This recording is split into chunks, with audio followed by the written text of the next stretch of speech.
throughout it, bro. I'm so fucking hyped. So like today, you know, it's like, yeah, bro, for sure. March, everything's gonna be fucking done, and I'm fucking out of here. Moving on up, bro, to the east side. Remastered. Literally. The format and all Going of that. to the east side of town, boy, where it's less ghetto. Maybe the person who emailed me isn't aware of this. Less cops driving everywhere. It's all quiet, bro. Okay? I'm so I played fucking it 8 years stoked. ago. So if I don't put into the title 2024 all right, PS5, that's enough about me. No one would know sorry. that this is my modern playthrough of the game. And actually, if you just search for DSP Gaming Resident Evil 0, you're going to get videos from the original playthrough 8 years ago. Oh, cool beans. I'm still poor. With videos from my modern playthrough, and you're not going to be able to tell the difference. That's why I put those. Like I'm destitute. I probably can't retire at this point. You're right. I do think that title is extremely. My life savings. I don't know how my to get wife's around that fucking problem. retirement money, bro. A lot of money. Later, how do you discern from the but original I have a house, playthrough so fuck it. Versus the modern one, right? Now I just said Joe R in chat just said, why don't you remove the original videos as you put new ones out? That is horrible. That is one of the worst things you could possibly do. When you remove videos from a YouTube channel, YouTube counts that against you. They subtract total views from your channel. Basically, they'll say, oh, well, since you deleted videos, they don't count anymore. So they'll subtract views from your channel, and that actually counts as a negative against your channel when it comes to things like channel rankings and search preferences. Yep, it does. Oh, I know. Because there were times where I had false copyright strikes against my channel, and I had to remove certain videos, and it destroyed my channel. Yeah, remember? Dude, this is old DSP fucking lore, dog. And it's fuzzy in my head. But was it the Dark Side Phil channel? I think it was. But yeah, he had some fucking shit happen to him. And Phil, no, he was with Machinima. And they told his ass, yeah, hide. They didn't tell him to delete videos. They told him to private them, to hide them. He fucking deleted, dude. Like, I think fucking 40, 50 videos that had like hundreds and thousands of fucking views on them and shit. And it fucking put a big old fucking rock up Phil's ass, dude. It was funny. Okay? So you definitely don't want to delete videos. Now you might say, well, why not just make them private?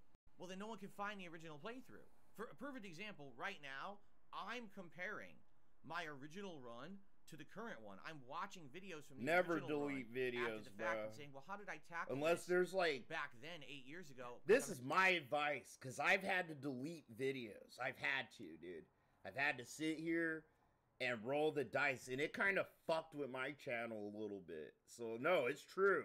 I've had to sit here and delete like 5 or 10 videos that had almost like 10,000 fucking views and shit, bro. Like, and I wasn't panic deleting, but I had to sit here and really think and go, nope, I can't. I had a strike. I got a fucking strike, bro. And it was for saying the N-word. But looking back, I was like saying the N-word very angrily and shit, and I said it a lot. So, you know, I deleted every video where I probably said the N-word, and it fucked me up, kinda. But you have to do that sometimes. But, you know, fucking private them. Always just private them. If there's no serious TOS shit, and the YouTube robot, you know, could go through there and still fuck with you, yeah, don't delete your videos. You know, you get into controversy, shit, anything like that, just fucking private them, hide them. Edit them. You can edit the motherfuckers in the fucking studio app and cut shit out. Cut out your oopsies and stuff. So it kind of kills the whole idea of getting. Maybe but yeah, you delete videos. You're fucking your channel, kind of. You're shooting yourself in the foot. You see. So here's the thing. There really is. I don't feel like there is no real full good answer. I do agree that Resident Evil 0 Remastered 2024 PS5 playthrough Part 9. It happens. Bat Boss softlocks my game. No. Is insanely long. Oh my god. That's a terrible we're skipping this. This fucking guy. A staple piece of my content. I was using the word playthrough before it was mainstream popular on YouTube. I was... Oh my god, bro. We're smoking the delusion pack today. Let's fucking get negative. Bro, I invented the word playthrough. I used it before anybody else. No, you did it. It's actually a fact, bro. We could go on Google and do research, and in 5 minutes, bro, we could fucking refute this claim. What the fuck? Every single series, And that's one of the things that you can kind of argue is that I was the person who really made the word playthrough way more mainstream in the gaming community.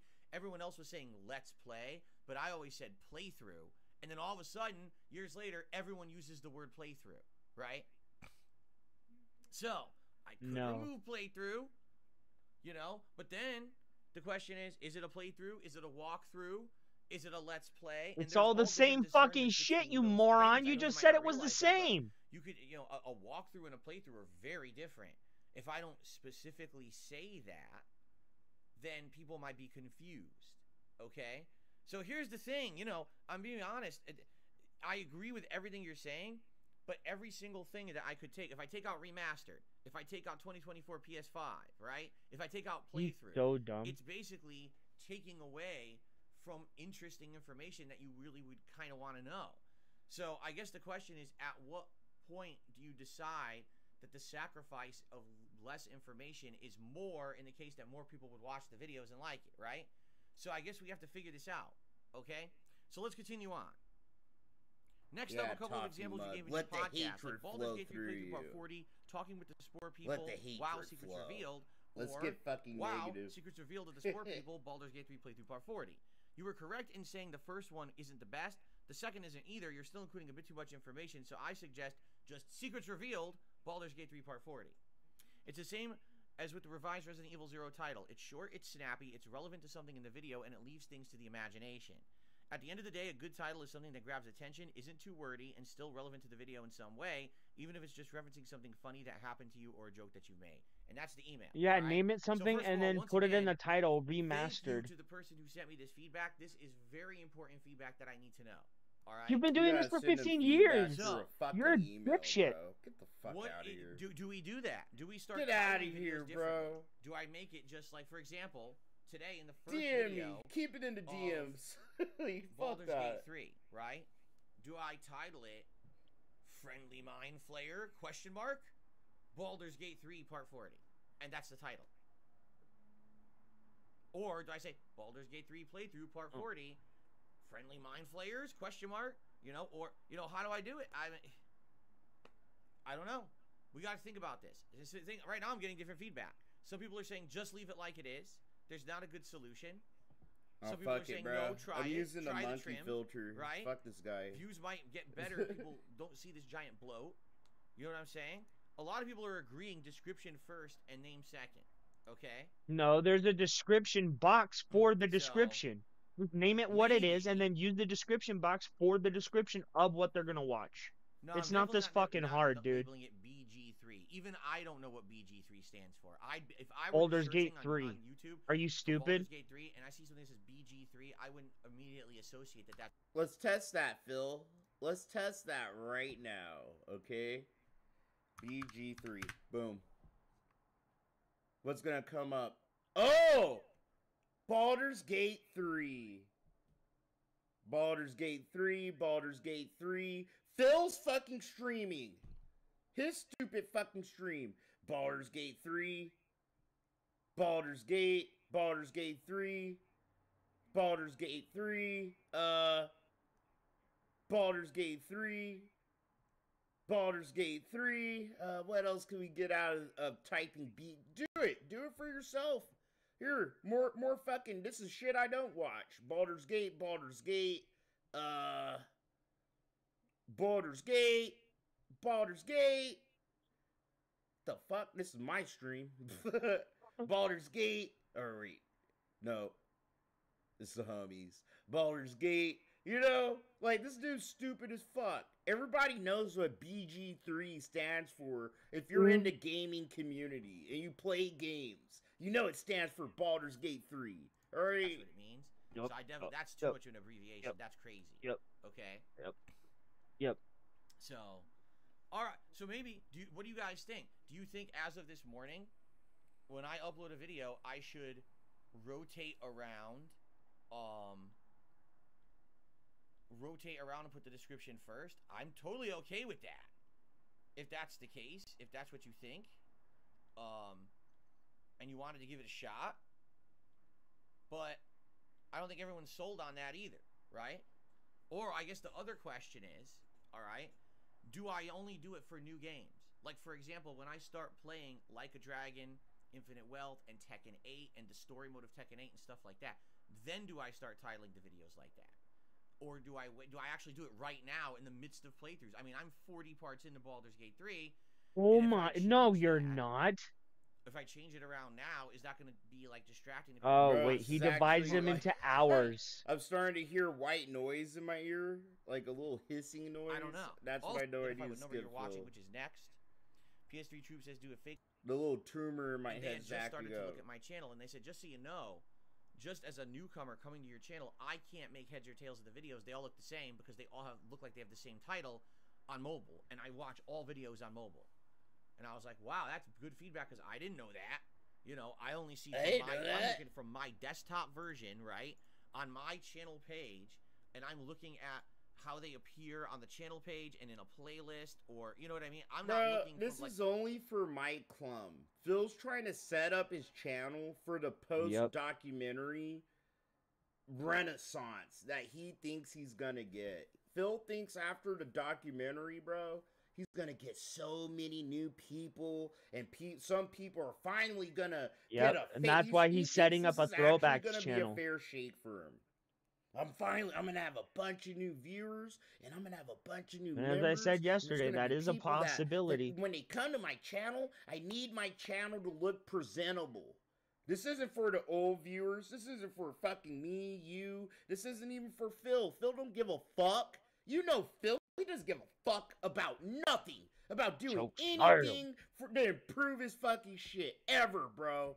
This is because he's sitting here trying to think two steps ahead, right? And he's trying to fucking get his fucking shit together somewhat for any dumbass that comes here. Think, oh yeah, this is a cool guy. I'm gonna check him out. The trolls, yeah, they are just mean people. Phil's a really cool, positive person. I'm gonna go give him a few bucks and humph-a-rumph, right? But then they're gonna fucking experience the fucking guy for themselves. They're gonna try to come up with an opinion that's against anything he's saying, a narrative, and they're gonna get banned, and they're gonna be like, what the fuck? Why did he ban me? For saying he was wrong about his opinion on a game he's talking about. You know? Yada, yada, yada, dude. It's gonna be dope. Mobile version. But that's all Phil's doing. How bad it can be over. You know what I mean? It's like a little kid trying to clean their fucking room before the parents get home. Because the parents, before they went to work, you know, it's like, make sure your fucking room's clean. Your room, it better be clean, you know, when I get home from work. And you're sitting there procrastinating, and you're all, fuck, my mom's about to be home in an hour. Let me try to clean my room, and you shove a bunch of shit into the closet, and a bunch of shit under the fucking bed, and in your drawers, you know? You did it when you were a fucking kid. You try to clean your fucking room just enough to make it look clean, but it ain't really fucking clean. You just hid and shoved shit in different fucking places, bro. That's all he's doing. So, let's continue to talk. I don't necessarily need to make a change right now, but I think this is a discussion we need to keep having every morning. And it seems like you guys are torn. You guys in the chat right now are actually going back and forth at it about what would be the best absolute way to do it. I'm totally open to changing it. It doesn't. You got to think about it this way. I don't watch my own videos. Yes, you I don't watch do. them. So I really don't care at all about the title. I'm not going to be what? Yeah, yes, it shows, you do. It shows. It shows that you don't care. Yeah, you don't. I do. When I edit a video, Phil, before I upload it, bro, I actually watch it by myself, and I adjust the volume levels, and I do all this autistic shit if I have the wherewithal to do it. There's some days where I'm just like, fuck it, bro. I've been editing this for 8 hours. Fuck it. You know, deal with it, and I throw it out there. And so, yeah, I have some videos with a grip fucking of mistakes. But Phil don't give a fuck. And I like these moments when he kind of goes mask off. He says, I don't care. I just don't care, bro. You know, just have the title, the thumbnail, and it's up to you to kind of figure the shit out, right? Your job is to give me money. You know what I mean? He don't give a fuck about his craft, dog. It's sorry. It's pathetic. What's good for you? I want to make it Then he so that asks you, guys you, are having do the the best work time for me. What finding should I content, do? interested How in the should I video. do it? Right now, if you're watching a playthrough, are you enticed at all to watch any particular video? Or are my titles just so crappy that you don't care? And you just click on whatever one, or maybe you just watch them all in order. But you know what I mean? So let's think about that. Now, here's another thing, and I didn't know about Oh, this. he It was landed actually on his OP feet. Of Boom, course, who, Goku as would you know, land he's on the his person who fucking actually has feet. been posting up timestamps on many of my videos, generated by AI. Okay, so OP Boone posted up something fascinating that I'm not aware of, nor do I know if it's true or not. He says YouTube, excuse me, YouTube is implementing supposedly the ability where you can have multiple thumbnails uploaded for each video. Okay? Now, I have no idea if that's true or not. But he says what happens is you Then why are upload you 3 completely different regurgitating it? thumbnails. And then what happens is YouTube will randomly show one of the 3 thumbnails to the audience. So every time you see the video, you might see a different thumbnail. Bro, that sounds so But the thing retarded. That sounds so retarded. How about you fucking do your job and do it the best you can the first time, bro? So you don't have to fucking upload 3 different thumbnails. How about you just do your fucking job and do it the best you can the first time, Phil? And not depend on other people to do it for you. Fuck you. And I saw what happened to me 8 years ago. Guess what? A very similar thing happened. 8 years ago, I actually got there with Billy, not with Rebecca. And Billy only had a bunch of grenade launcher ammo, okay? So what happened was, I got there with Billy, dude. and I had the same complaint. Coping over his Auto-aim garbage was Resident going all Evil over the gameplay. place and wouldn't target the boss. Come on, Phil. Now, at the time, remember, I wasn't an interactive streamer. And so people actually left comments on that. That's his excuse. That's his excuse for all his garbage content from back in the day. I wasn't an interactive streamer. You guys I couldn't didn't have hold you my guys hand. hold my hand and to tell me exactly how to play the game instead of figuring it out myself.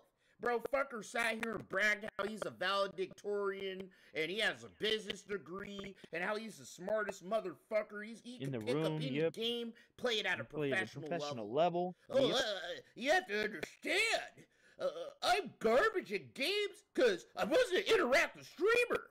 Now I have you guys here to pretty much, To do it for me. solve the games for me. Whenever my dumbassery kicks in. Video Stupid complaining, fuck. saying He's what a you monkey, should've I done swear to is you God. should've Phil's a studied. I'm fucking serious. goddamn This is what the gorilla, video dude. comments say. You should have stopped playing the game. And instead of trying to beat the Bat Boss, you should have went online and researched Resident Evil 0. And if I did that, I would have known that there is a hidden mechanic in the game that when you're aiming at an enemy and you tap the bumpers on your controller, you'll change the auto aim to different enemies in the sky.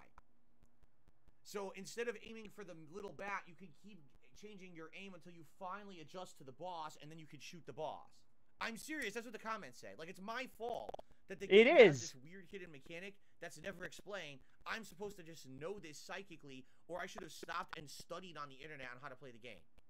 Bro, how about you actually pay attention to the things the game shows you and presents to you, Phil?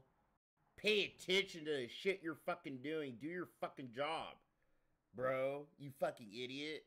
Ugh. Okay? So anyway, so I read that. I was like, oh, all right. So immediately, number one, that's going to help a lot because I can try to use that when I try to kill this boss again.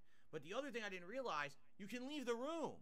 I didn't think you could. I thought that once the boss fight starts, you're stuck in that room. You can leave. So now what I can do, right? I'm Rebecca in my current run. I can go back to Billy and we can swap items. I can get more grenade launcher ammo. I think I have 2 acid rounds and a regular grenade as well back over in the conference room. So I should be able to backtrack and grab other items and put better ammo into my inventory so I'm not so reliant on just the shotgun ammo. And if I can hit that thing with 3 or 4 grenade rounds first and then switch to the shotgun to finish, I think I'll probably be able to beat the boss, okay? Because the problem was just using the shotgun, once the little bats come out, you can never hit the goddamn boss ever again. But if the first 3 hits are all grenade rounds, then it's going to have like no health left, and then I could just finish it with the shotgun. So I think because I was able to research my previous playthrough, I think I have unsoft locked myself and will be able to continue on with this run this weekend, okay? So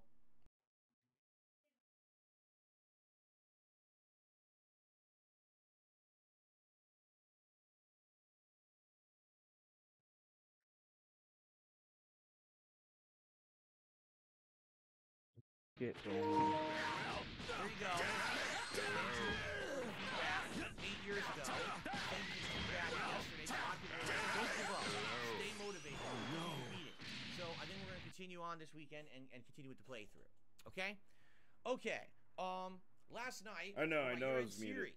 All right, and that went really well. Last night, great attendance, great support. It was both your viewers' choice best playthroughs of the year and my game of the year award. And let me tell you, they were very different. No, they weren't. You only played like fucking 10 games, dude.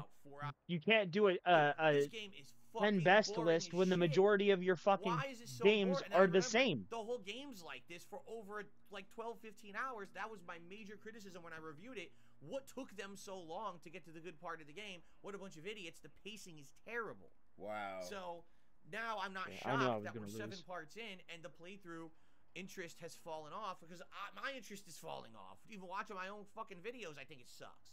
Okay? Now, here's the thing. Am I going to stop uploading Final Fantasy 13? No. You guys asked for it for years. You're going to get it. What the fuck? No one Even I think it's boring. Even I think it sucks. Fuck out of here. Make that channel the full-time Final Fantasy 13 channel. It's already begun, ladies and gentlemen. I put a sneaky secret video up last. Oh my god, go fuck yourself. Do I do that? He's so. Oh crap. Hold on, I gotta turn off the filter, dude. Look how like self-satisfied and smug he looks, bro. Like he did something cool, bro. Like he did a wheelie on a fucking BMX bike, dog.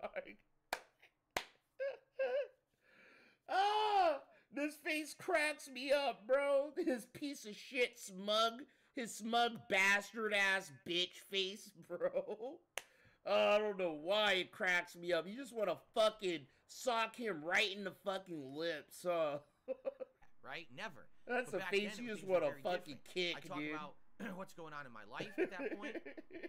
I even talk about getting snacks and drinks. I show some of them on the camera that I actually have for that playthrough to gear me up for that whole weekend of playing the game or whatever.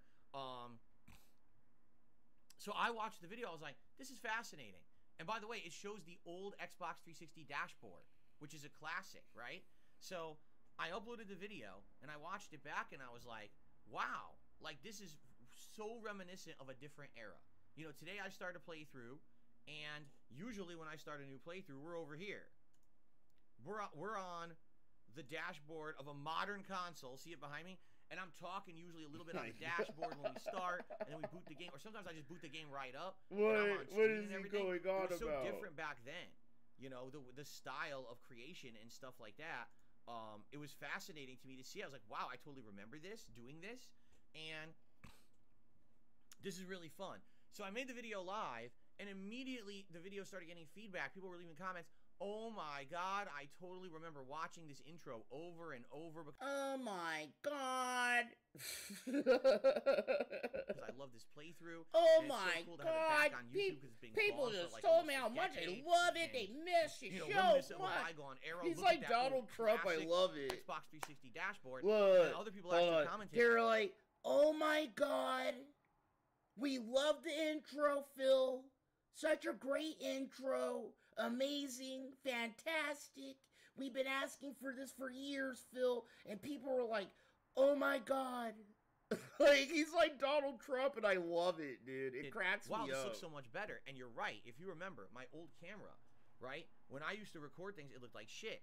Because these new videos have been upscaled and ran through AI, a lot of the issues with the blurriness or even people the say that or the vibration, you know how the camera will move, it's been fixed. I make the greatest hotels, really the cleanest hotels. You know, it's only 5 minutes. It's big, not even magnificent, beautiful beautiful buildings. buildings. It's a really interesting historic video. A lot of people it's tell like me a this. preservation project of this historic stuff that used to happen on YouTube.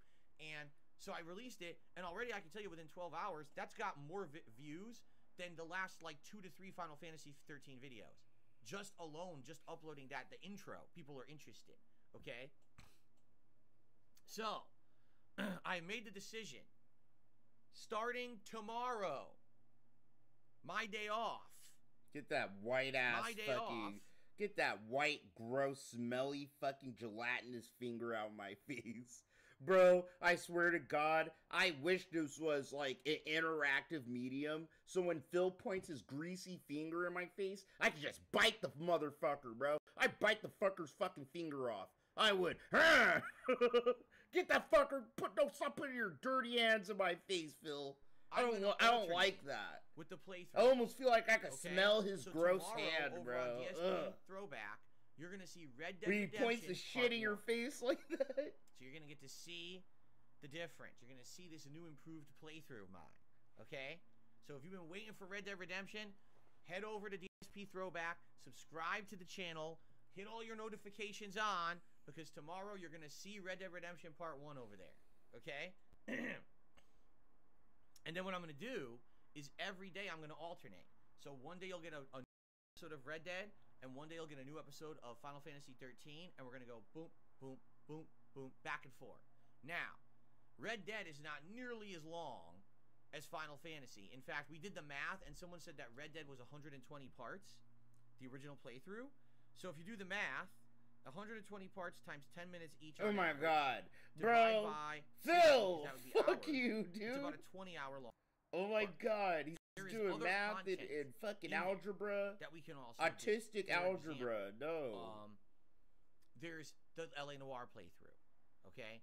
There's the Lost content that's not gaming related. Like I said, I believe I have a few different trips to like a Comic-Con and other things. Some Lost vlogs. I found Lost vlogs in there that absolutely are not present anywhere on the internet. You can't watch them right now. Okay. In addition to that, if you remember, Red Dead Redemption, okay, has both. Fuck that. Phil's working these goddamn dent heads like they're Mappa Studios. Like they have to crank out fire episodes of Attack on Titan on time. Like Phil acts like he's coming out with episodes of anime with the most fire fucking animation. He has these fuckers breaking their backs, dude, in the studio. Fuck out of here. Something very special here. And I absolutely think that everyone can make it to tonight's late night stream, should be here. Oh, I'll be there, Phil. Now, if you can't make it to the stream, that's perfectly fine. I will be there. I record everything that I do and upload it after the fact as an archive here on DSP Gaming. But, particularly, I think you guys are going to enjoy being here live if you can make it here tonight for the late stream starting at 6:45 p.m. Pacific time.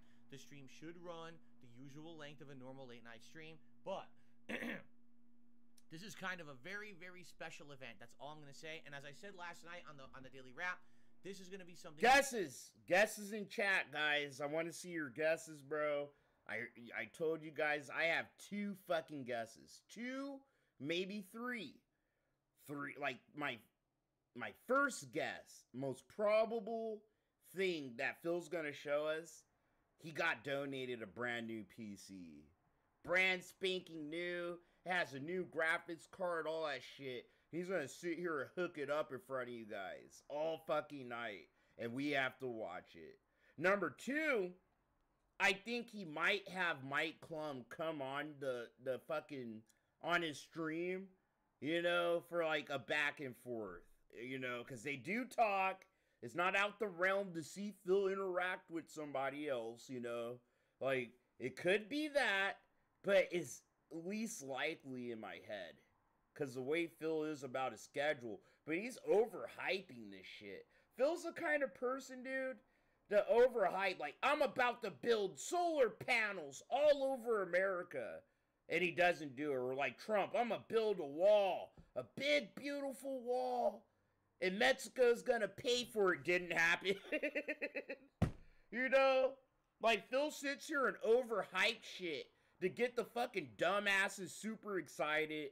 And then our fucking dumbasses sit here, me included, sit here and speculate and shit all day. But that's the fun for us, right? So, that's number 2. Number 3, in my guessing wheelhouse, is a cat. Like, he got another cat.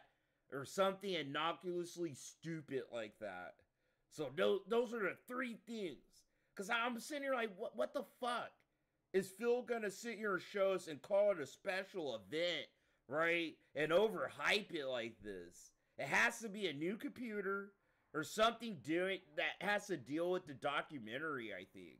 Very meaningful to me. So, if you can make it tonight, please do. If you can't, it's all good. You can check it out after the fact, but very special stream tonight. And that's all I'm saying. I'm still not spoiling. It's great because I keep watching you guys speculate of what you think it's going to be. He loves it. Everyone thinks this is going to be something different. He loves it. That's why I hate speculating. It's so fucking autistic sometimes, and Phil loves it. I'm not gonna lie. Like, when we do divorce coin, health coin, this, that, and the other, there's a part of me, bro, that cringes out at our community and myself, because I participate in the gay-ass fucking shit, you know, that a sheltered DSP trolls do. Because, like, Phil sits here, and he's very narcissistic, right? And he likes that. They don't know. They don't know for once, these dumbass motherfuckers. Oh yeah, they have to sit here and just guess, and I'm not gonna tell them. And he gets all fucking smug and bitchy and fucking gay and shit on stream. Cause he likes it. Cause to Phil, it's us giving some form of power and control to him. He gets to kind of control what's happening in his life, and we just sit here and get to stew in it and speculate and point at shit and look fucking dumb when we release fucking pictures of fat fucking people that don't even look like Cat. You know? Like, Phil fucking rolls in this shit, dude. He loves it when we sit here and guess and speculate. In the chat, and I'm literally not going to... But I think I'm right. Because that might give you a hint. I don't want to give you a hint. I want it to be a surprise. That's the point of calling it a surprise mystery stream, right? Okay. So I'm excited for tonight. I hope you guys are too. It's going to be a really great stream tonight, okay? It has to be something very, very dumb. Last night's stream, yes, I did. It has to be dumb. Like, Phil's getting off on watching not only his chat speculate, but he gets off on watching us speculate. You know, he gets off on me doing it. All of us, dude. Like, it's like a form of fucking control and power for this fucking guy. You know? Like, Phil genuinely does not give a fuck whether you like it or you care. He's just trying to rope in people to give him fucking money. He knows we're not going to give him money. We're going to sit here and point and laugh at him no matter what, right? So, there's that part of me whenever we speculate over gay, stupid shit, even though I participate in it from time to time. It's like that part of me that's like, bro, this is so fucking cringe, dude. Like, Phil's just sitting here having a good old time watching us be fucking little retarded kids. Guessing about his life, you know? He loves it. And that's why he goes, I'm not going to tell you. Tomorrow is I'm not going to tell you my little secret. I wish you all the best. I hope you have a safe and fun day. Keep in mind, you have a ton of things to get caught up on. Whether it's the Resident Evil 0 remastered playthrough, the Baldur's Gate 3 playthrough, the Sea of Stars playthrough, some random. But I am excited. Maybe you're interested in the Year-End series. You missed them. Well, there's bro, 4 hours tonight. I'm just excited to see if I'm right, because you guys know me. That's when I actually fucking sit here, pull my pants down, I let my nuts hang, and I become a fucking little autistic asshole, and I smell my farts and shit. Because I like being right, okay? I'm a human being. You like when you're right. When you guess something and you're right. Yes. Shit, that shit feels good. It's like fucking crack in my veins sometimes, bro. So, like, that's true. I've been taking my victory lap over Rich for like the last 3 days. I want to see whether, like, Phil just straight up overhyped and it's fucking nothing. Or if it happens to be Mike Klum, then boom. We're sitting here in the gold dust, bro. Bro, we're choking on gold dust tonight. So no matter what, we're fucking eating good tonight. Like, I'm fucking looking forward to tonight's restream. I am. Content there to watch. Phil better deliver something. Something, on man. DSP Throwback, right? Oh, it's so cool. I think this is my favorite class in this what's game. up, Andrew? How you doing, tomorrow. Dude? So, hey. Go give stuff a watch. There's tons of content that I put out this week, that's for sure. Of course, remember, my React show over on DSP Reacts also happened this week. So if you like React-style content to clips, that's always going as well. So you could watch that. Now, on Friday, when I come back from break, it will be more Baldur's Gate 3. Okay, of course, the very They're just trying everything, aren't they? Phil's Day Off segment of Dude, my I wish I could podcast to equip talk the about what I did on my sorcerer's day off. stuff to my I'm sure I'll have updates necromancer. for you on titling That would be and so ESP cool if I throwback. could have a And then proper Friday night, we're gonna do staff, Friday night dude. fights. I decided I'm gonna do Instead a of like stream of a Dalsim sword. Or, I mean, the to go scythe is back cool. to, I really like the scythe. you know, to go back to But the swing I of things want, with the I characters want that I'm like good with. So we'll do a some Dalsim staff. on Friday night. Saturday, it'll be Resident Evil 0 Remastered, where we're going to unsoft lock myself, and by hook or by crook, and however it takes, we're going to beat that bat boss. All right? It's going to be defeated, and we're going to continue on with that playthrough. Tuesday night will be the continuation of Sea of Stars. I'm Okay? dying, blah. I said Tuesday night? I meant to say Saturday night. Why did I say Tuesday night? So 'Cause you're a Saturday, Mormon. it is Resident Evil Jesus 0 Remastered and Sea of Stars. Excuse me. I don't know why I said Tuesday night. Oh, I'm dying. The other big thing you gotta worry about, I not don't have really any worry skill about, but look points forward to, I allocated. should No, say, blah. is I am going to do another Super Bowl event this year. Last Oh year my I did one. God. But why? You don't even like. Schedule. We just like to hang out and talk about particular topics. Consider becoming a member of the channel and getting all the benefits. Begging you get for that, or maybe members. gifting some memberships to the community. That would be Bro, you sitting here at 1,055. Fucking shut up, Phil. amazing. I see some names who would definitely be accepting of some gifted memberships today in chat. So Yeah, I'm seeing some guys not wearing the Crown of Autism badge. You know, so yeah, they probably get a gifted membership. Hint, hint, hint. Bro, this fucking guy, I swear to God, fuck LeBron James, okay? Phil Burnell has to be the Kobe Bryant of e-begging. He's the greatest, bro. He has the best stats. He's fucking putting numbers up on the board every fucking day. Dude, what the fuck? Phil's out here doing the fucking most when it comes to e-begging. I love it. Consider that. And of course, every stream I do, I try to hit at least the tier 1 tip He be goal, sliding, $50. dude. He's If a you hit it, great. If mamba. not, it's not a huge deal, Phil's a but it is the mamba goal when it that I comes to have. getting Of the course, if we hit tips, higher dude. goals than that, we'll have little true rewards like me putting on a silly hat or a vest or something like that. Okay? So, please consider it. Thanks in advance to anyone who contributes to my streams in any way. I really appreciate that, and you're the ones that allow me to make the content that I love and keep going, despite the fact that I am very independent and I don't take sponsorships, partnerships, paid promotions. You guys keep me going, and I really am grateful for that, so thank you. No need. It's time for gaming news. Phil Burnell with the begging News. fadeaway Everyone's for favorite segment of the show, sure, of course. dude. From the Let's just jump right baseline, in. dog. For time constraints. I don't know sports ball. Hogwarts Sorry, Legacy guys. officially sold over 22 million copies, making it the most I selling swear, game of 2023. fucking with Phil is actually like playing prison basketball, dog. He's Kobe Bryant, bro. You know, you got like me as a point guard. You got Duty as his fucking safety over there, dog. You know, you got all of us sitting here trying to fucking block Phil, dude. Then Phil passes the ball to OIC. Oh, bro. Then Phil goes to the goddamn corner 3 line, right? Passes it to Phil. Corner 3. Fuck. With a fadeaway, homie. Like, Phil's the greatest. No one can dispute it. 100%. It is confirmed. I almost want to make like a it's NBA Finals highlight reel for Phil. It is greatest fucking e-begs like that. Just got 1,000 memberships, bro, and he begs for more. Fade away from the 3-point line. Wow, and he does it again. Phil Burnell. This is greatness, guys. All right. Disingenuous the games media are. That they pretend like Hogwarts Legacy it doesn't exist and isn't a good game when it's the best-selling game of the year. Fuck Michael Jordan. We have Phil Burnell. The amount a game sells doesn't necessarily dictate whether or not it's the best game of this year or that year. Like, all right, you guys know I'm one of the biggest A-loggers in this fucking bitch. I am. Fuck it though, dude. Phil has to be not the greatest like beggar in history, but of all of human history. Throughout human history, there have been panhandlers, beggars, scammers, right? Like, there have been motherfuckers, bro, sitting here doing the best, dog. But then Phil Burnell comes through.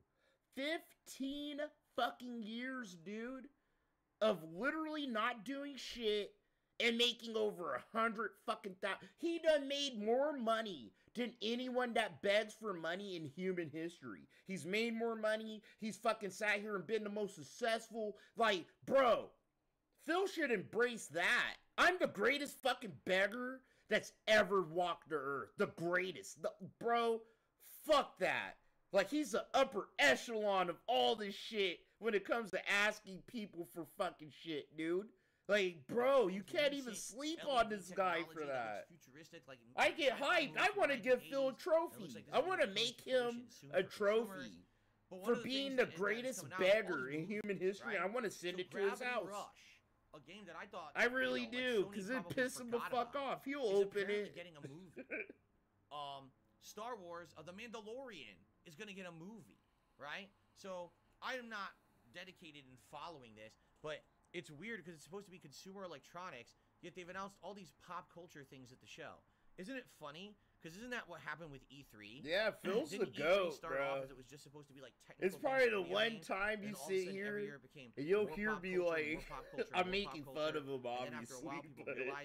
Yeah, no, I actually kind of get a little hyped, dude. Phil is the greatest fucking beggar ever. I think CEO is really weird, or CES is really weird in that way. Dude. But It's there's so definitely funny. different things you can check out. For example, one of the top stories from CES is they showed off more Suicide Squad gameplay from I don't think Rocksteady. no one's gonna So top every this major fucker. game outlet covered it, and they all said that they don't like it. They're like, no, it's just a generic third-person shooter. It's not that unique or interesting. And the heads-up display for it is terrible. The entire screen is filled with like an energy bar here, ammo bar here, status bar here, compass here, comm information here, team stats here, objectives down here. Oh my god, this guy. Phil just likes game Hellblade set. 2, I think we've been waiting for. Tell him where to information about go. for like Tell 7 him years or exactly something how now. to do So that's shit. good. I don't know what Paint Aura is history untold is. splashed That all doesn't ring a over the bell. place to We've tell seen you where to something about it. climb, Anyway, what's so 1 able to week from be tomorrow, I broken won't be and here all because that that's my day shit. off, but perhaps it'll be a good one, and what I'll probably do is try to get caught up on the news and cover it on my podcast. You know, Jesus Christ, Sea bro. of Thieves has been out for how many years? 5, 6? Yo, Phil's actually like, I love this shit. Phil's just yapping his fucking shit off today, dude.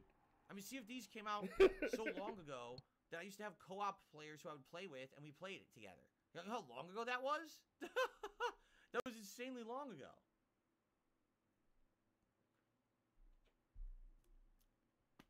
I just don't get this weird mentality that of console wars. It's just like it's a 10-year-old outdated. I cannot do that here. So yeah. All right, so there we go. Thank you very much for watching the news segment, and we're done. So now what we can do, we can head on to shout-outs and do Shout-outs. Q&A for the rest of the show. Q&A, We yes, start off on sir. the YouTube side of things with absolutely nothing. Oh We have boy, no shout-outs exciting. or anything because there's no super chats. I cannot do no that here. memberships, Nothing. Sick. So I don't have to shout anything out. Let's Am I on fucking go. hardcore Tip side difficulty? of things, and it looks like the first tip of the day is a $1 tip from Playcool. It says, shout out to OP Boone for doing his stuff with AI. It helps with fun when it's time to catch up with your stuff. Much thanks for that, man. You are a wonderfully sexy beast. Whoa. Whoa, whoa, whoa. You may be overstepping your bounds, and you may have to notify cancel culture that you're getting a little bit too friendly there with OP Boone. Watch it, Playcool. What the He said- fuck? What kind of fuck? This guy Right? can't What make the a fuck? joke to save his fucking life. What the fuck? He's like, why did chicken cross the road to get hit by a car? Ack, ack, ack, ack, ack. Like, what? Dog. That was supposed to be a joke, Phil? That wasn't even a funny joke. And then people are chill. Phil isn't a while Republican, I'm in bro. You're town. trying to, like, joke about cancel culture. Like, it's a fucking thing, dude. Fuck you.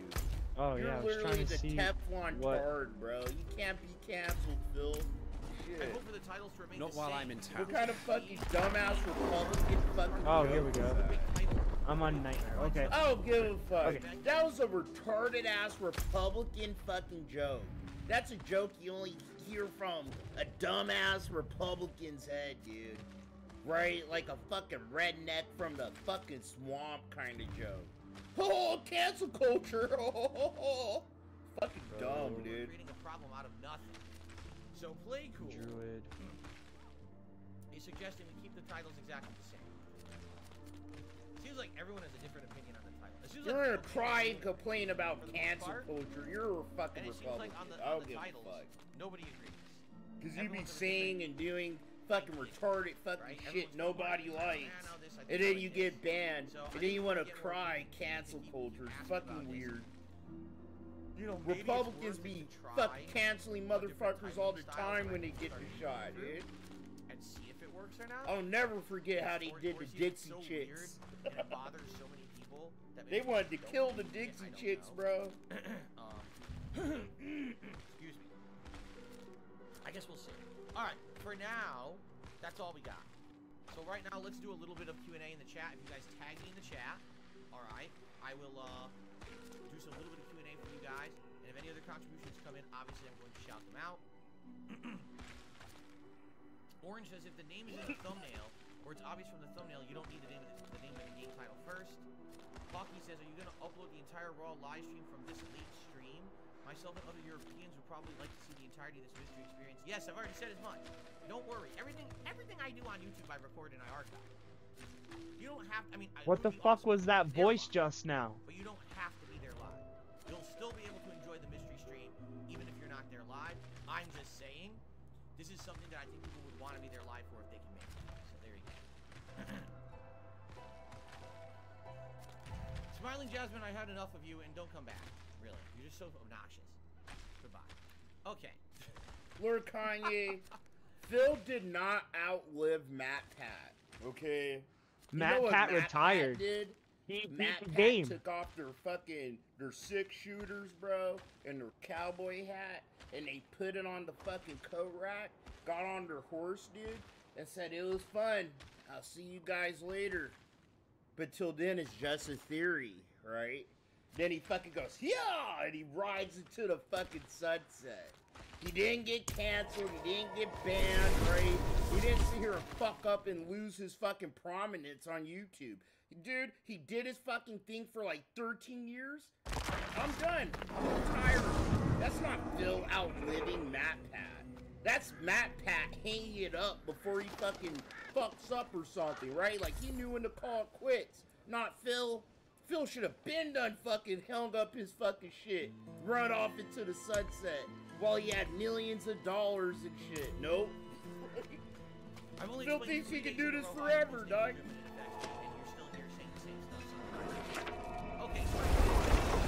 I'm not ready yet. Listen, I have so much going on in my life. I don't have time to plan Oh, 6 months ahead. awesome. That's my dude. That's my dog. That's my dog. I'm gotta work towards January, February. I'm working on DSP Throwback, DSP React, DSP Gaming, and a documentary all at the same time. I can't think that far ahead. All right, but we will get there eventually. Okay. Phil be talking about this documentary like he's helping, you know, film it. He's actually like behind the camera. He's actually helping, like, you know, edit it and all the hard work. No, he's a subject. All he has to do is sit there and talk like he always does. Oh yeah, I was born I know in who those are going 1982. There's lead in the water, and my mom dropped me like twice as a baby. That's why I act a little stupid sometimes. And then you cut to Linda, like you're gonna film Linda. Phil is always a special kid. You know, he's very particular about the food he ate. He would put up a fuss if his food touched on the same plate. He was always kind of difficult, but we knew he was special. I always knew my little man Phil, you know, was destined for greatness. And then it cuts to Phil. Yeah, you know, I always loved hanging out in arcades. And then it shows Phil walking into a Dave & Buster's all slow. You know, him putting quarters into a machine, playing Street Fighter, and doing his fake generic smile and laugh. All in slow motion. That gay TLC Netflix editing and shit. It's gonna be dope. Alright. I'm so excited to see how edited it is, you know? Cool spot. They're gonna, like, follow Phil through the shit he does. And they're gonna, like, highly edit it like TLC. It's gonna be so sick. Yeah, of course. Keep in mind that I came from Connecticut, and Connecticut and New Jersey and New York State are the 3 major states in the United States that have the highest concentration of Italian Americans, and that Oh, is shut authentic up, Italian Phil. Oh American my cuisine, God. right? So for me, leaving that, I don't have that. Someone at all smack out the here. shit out of this guy, shut the please. fuck up, Phil. I have a culinary arts degree, and I studied the fucking mother sauces, French cuisine, baking. I know more about Italian cuisine than a fucking Italian American, bro. Dude, my family jokes, like, bro, like, I fucking should have been in the Sopranos or some shit. Because all I do is eat Italian food and cook Italian food in my house. I love cooking pasta, sauces, salad dressings, all that shit, homie. I be out here. Dude, this motherfucker putting fucking 2 cups of fucking sugar and some tomato sauce. And this fucking guy, yeah, the East Coast, it's not just New York and New Jersey and Connecticut, right? It's like the whole fucking East Coast of the United States that has the highest concentration of Italian Americans, and that's because, those were the original fucking states, bro. So yeah, Irish people, British people, Italians. Well, no. It was because of Ellis Island and open borders. Bro. Those are gonna be the states you get the highest concentration of those fuckers, bro. Those are the states they could only go to. Then America got bigger, right? And people expanded. Then people from Mexico, South America, and, you know, that's when you got Asian people coming to America. Once America had California open, we owned that shit. We owned the West Coast. That's when you saw Asians come over. That's why on the West Coast, there's a higher concentration of Asian people. Where on the East Coast, you have, like, Europeans and shit like that, bro. You know, it's where you are and what the fuck's going on in a certain point in time. But, oh, God, I'm sorry. I fucking went off. I hate him. He's so fucking uneducated. He's an really uneducated fucking monkey, bro. He I really have is. not had Italian pizza since I lived here. Anyone can cook authentic Italian food. Anyone can. If you know how to cook, if you know the recipes and shit, anyone can cook it. Because of that. Dude, I tried to cook in Africa. To sit here, learn an Italian recipe, right? Yeah,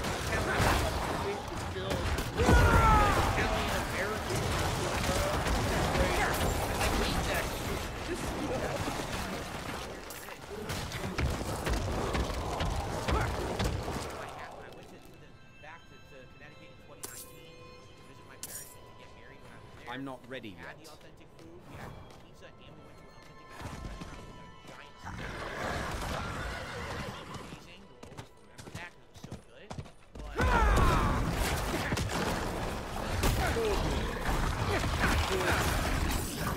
I know I did an article explaining immigration in the United States, but your explanation, Cool Beans, is the East Coast is closer to Europe. That's why there's a lot of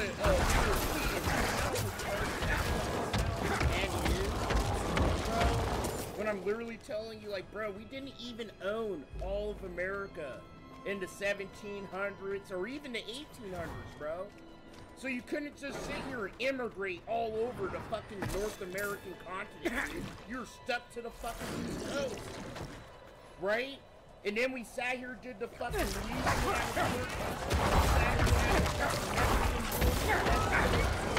Texas and the rest of the fucking West Coast, right? So we own the rest of the country. So what immigrants do we get on the other side? We get Asians. We're like, yeah, you're not wrong. But I'm not wrong either, bro. That's fucking stupid. And not actually fucking being elaborate about what the fuck is happening in history in the country opening up, and why people immigrate to fucking places, dude. Like, come on, dog. We can have a discussion, but don't call me uneducated and then say, oh, the East Coast is closer to Europe. Yeah, stupid, it is. Like, come on, bro. Of course, it's gonna be expensive as shit. Like, come on, you're I haven't not done a wrong, Diablo bro, dungeon but, in a like, while. Come on, come at me a little cleaner than that, So dude. imagine if I had played. Yo, fucking shit Oz, said don't was come at me, uneducated. please. Yeah, what you said was pretty So there you go. uneducated Maybe too. I would go back another Right? time, We're another both time, fucking because stupid. we'll Let's see. educate each other and fucking learn. Playcool says with Baldur's Gate 3, before the point of no return for Act 1 comes, be sure to do meaningful content with Lae'zel and the Mountain Pass. Alright, we haven't even gotten to the Mountain Pass yet, so I don't think we have to worry about that too much. Oh.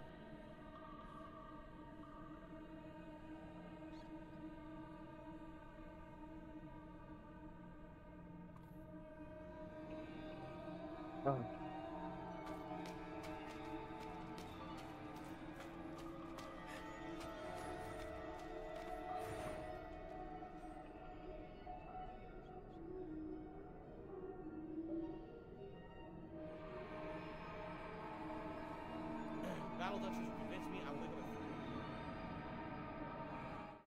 4 a.m. to make it to your stream. Well, I wouldn't do that. I'd sleep and just check out the stream after. Eternal A-Bomb says, I cannot wait till Grand Blue Fantasy Relink in a few weeks. Are you going to check out the upcoming demo? It's a Dragon Quest meets Nier Automata. No. There are way too many RPGs coming out in a short period of time. There's Like a Dragon Infinite Well. There's the Grand Blue game. There's Persona 3 Redone, or Remaster, whatever it's called. And there's Final Fantasy VII Rebirth. That is insanely stupid. And I'm sorry, I don't know who's at fault here, but you cannot have 4 insanely good quality but lengthy Aims RPGs were cool. Me and Cool Beans were cool, dude. Cannibalism. There is absolutely We should be able to have discussions, call each other stupid and They're shit all like going that, to right? cannibalize each other. And there's no way they're all going to Like, sell it's well. not So what's personal. gonna I don't happen is really one or care. two will do well, But the that's other how two we will do learn. poorly, and then you're going to hear So I don't the know woes everything. Oh, I Neither just does don't Cool understand it. Beans. Why did our game not sell well? It's such an amazing game. It must be the games industry just doesn't get it, or the journalist. No, it's because you all released your games within a month. No one's going to buy 4 100-hour RPGs in a fucking month. Are you out of your mind? Agrees with That's me. stupidity. It doesn't make any sense at all. Even me loving that style of game, there's no way I'm buying all 4 of those. And the one of all of those 4 franchises, right? The one that I wouldn't buy, the least chance would be Grand Blue, because obviously Final Fantasy VII is the biggest of those 4. I think we can all agree it's going to have the most hype around it. Like a Dragon, I absolutely love. I've played almost the entire franchise. Cool My Beans, viewership I'm wants definitely it. down And then even if to I have a choose the third debate one, about I'd play like all the American Persona games, history this would and be shit an like amazing that. version of And Persona we could 3 sit now here played and like a educate modern each Persona other 5. and have a back and Why forth. would I You pick know I'm Grand down Blue? for that. You know what I mean? But They we'll do fucked that up. on Phil's That day game off should if not you're be down. coming out during For this time sure. period whatsoever. They have completely Go grab your shot musket. themselves No, in the fuck that. foot. I'm grabbing And an I think you're axe, gonna see dude. this. This is what's And my gonna bow happen, and arrow. is that a few of these games are gonna underperform, and we're gonna have to hear about, it's the RPG crash of 2024. No, you just all released your games in 1 month. What the hell were you thinking? This is not a quick platformer game you can beat in 2 sessions. These are games that take insane amount of investment and time. You can't have 4 of those games at the same time. So, I think they fucked up. I'm being honest with you. I'm not saying the game's bad. I think they fucked up. These game developers need to look at the entire spectrum of games that are releasing and strategically time the releases. That's why I love I'd you say guys. in the games industry. That's why I okay? love the Bacon Social Club. It's maybe bro. 70%. We're talking about the quality fucking of your history. game. What the fuck? Dude, I swear to God, there's a few times a year we end up just talking about the most irrelevant fucking shit. Oh my God, I learn things and we have like actual cool conversations. I appreciate that. It makes me feel sane. It makes me feel alive and human. You know, just not like a detractor troll guy. Thank you, guys, for being human beings in my chat. Really. You know, disagreeing with me, having discussions about other shit. Phil don't like that, but I do. Always do that, please. You know? We need to have more of that. It's 50% about the quality of your game. But god damn it, bro. We always end up like and 25% so far of your fucking on the success other is side timing. of the planet. Because you can have a great game with a bunch of hype behind it, and if it releases at the wrong time, no one cares.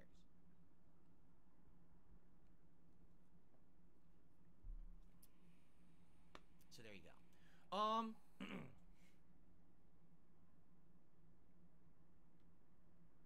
I received a $20 tip From 1 Minute Man. If you have a scroll of gaseous form, I do believe I do have the scroll of gaseous form. Someone can be transformed to pass through those small holes and cracks, etc. I love history, bro. I'm a fucking history and nerd. much more, very useful. I'm not like you know. I think I had the ability. An educated person in history. I'm not gonna say here, oh yeah, I'm so smart. But I do have a few of those. I like reading and researching history, getting high, although I feel learning like in real life shit, I'm an expert on. Especially as I get fucking older. So maybe I don't need a scroll. Because it helps you, you know, kind of come to. It helps you cope with the shit you're going through today. Like we're going through history right now. So there you go. Thank you for the tip. And so I don't know. Learning about history helps you cope with your life and the things you see around you in the world and at the same all that time. bullshit. And I really appreciate that. Thank you, 1 Minute Man, for your usual support of everything that I do. Cool. All right.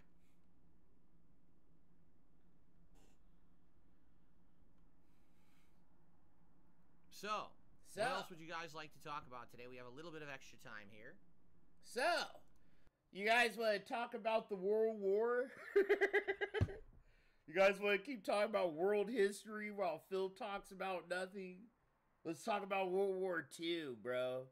That was probably the dankest fucking war in human history, bro. That shit was crack. It was so fucking lit. Joel Loft says, dude, America fucking let all the nuts hang, dude. Shit. We killed that shit, huh? I have no idea. I mean, we fucking crushed it. It was like the NBA Finals, bro. The fate of the fucking future kind of hung on that. There's no way I'm trying it in the middle of those other RPGs. They're out of their mind. And especially they said Like a Dragon, Infinite Wealth is the longest in the series. The game developers warned reviewers, if you're guys who crunch to finish these games and do your review, you're going to hurt yourself with our game. It's so long that you're going to end up trying to beat it in like 2 days, and it's impossible. You're going to need like a week to beat our game, so stop with that. They actually warned journalists. So now imagine trying to play Like a Dragon. Oh, but I also need to play Grand Blue, but I also need to play Persona, and now, oh, look, Final Fantasy's out. You're never going to finish any games. You know what I mean? Holy shit, it's insanity, and it's the worst timing I've ever heard of. Bro, my grandma, these are one of the few fucking stories that I remember my grandma telling me as a kid before she got dementia and Alzheimer's. But she grew up in, you know, Chicago during Prohibition and the Great Depression, right? And back in those days, bro, like the gangsters, like Al Capone and all those motherfuckers, dog, they were actually in the trenches. Like, they sit here and hang out with the locals and give money and food to people and shit like that. And there's two stories my grandma told me. One, she saw Al Capone. Like, she was like, yeah, he was walking with a bunch of gangsters up the street one day. You know, up to a local, like, speakeasy. And that, like, she didn't interact with him. She was across the street, but everybody knew that guy, right? Like Phil Burnell. And she was like, yeah, I saw Al Capone once. And then one other time, because, you know, it's the Great Depression and fucking she was like hungry as fuck, dude. And she was like sitting on the fucking sidewalk. And this rich white guy was going into a building. And what did he do? He was eating an apple, and he tossed it into the garbage, and he saw my grandma sitting on the fucking street, so he went to the garbage, he took the apple out the fucking garbage, and he gave it to my grandma. And my grandma was like, that was probably the nicest thing I remember someone doing for me. And I remember, bro, he threw it in the fucking garbage. You know, it's like, bro, he threw it in the garbage, and then, like, felt pity for you, gave you the apple. But, like, you know, I could put myself in my grandma's shoes and go, like, damn. Like, that's some deep shit, dude. But, yeah, my grandma saw all that crazy shit growing up, dude. Community that you're part of. Wild. Right? How could you just be completely... Imagine if me as a YouTuber, I had no idea that any other YouTubers even existed. Right? Oh, what are you talking about? Other YouTubers? What? Huh? You know, right now, what are the things we're talking about? Improving thumbnails, improving titles. Why? Because people are saying other people do it better. So I'll take in your feedback and let's improve. What these game developers are doing is saying, we're making our own game. We don't want to hear about nobody else. Neener. What? When are they releasing? Oh, I don't know what you're talking about. All I know is our game releases then. Like, what do you... No. You can't act like that. You need to know who you are in the climate, in the scheme of things. You need to be sure that what you're doing makes sense, or else you're gonna get eaten up.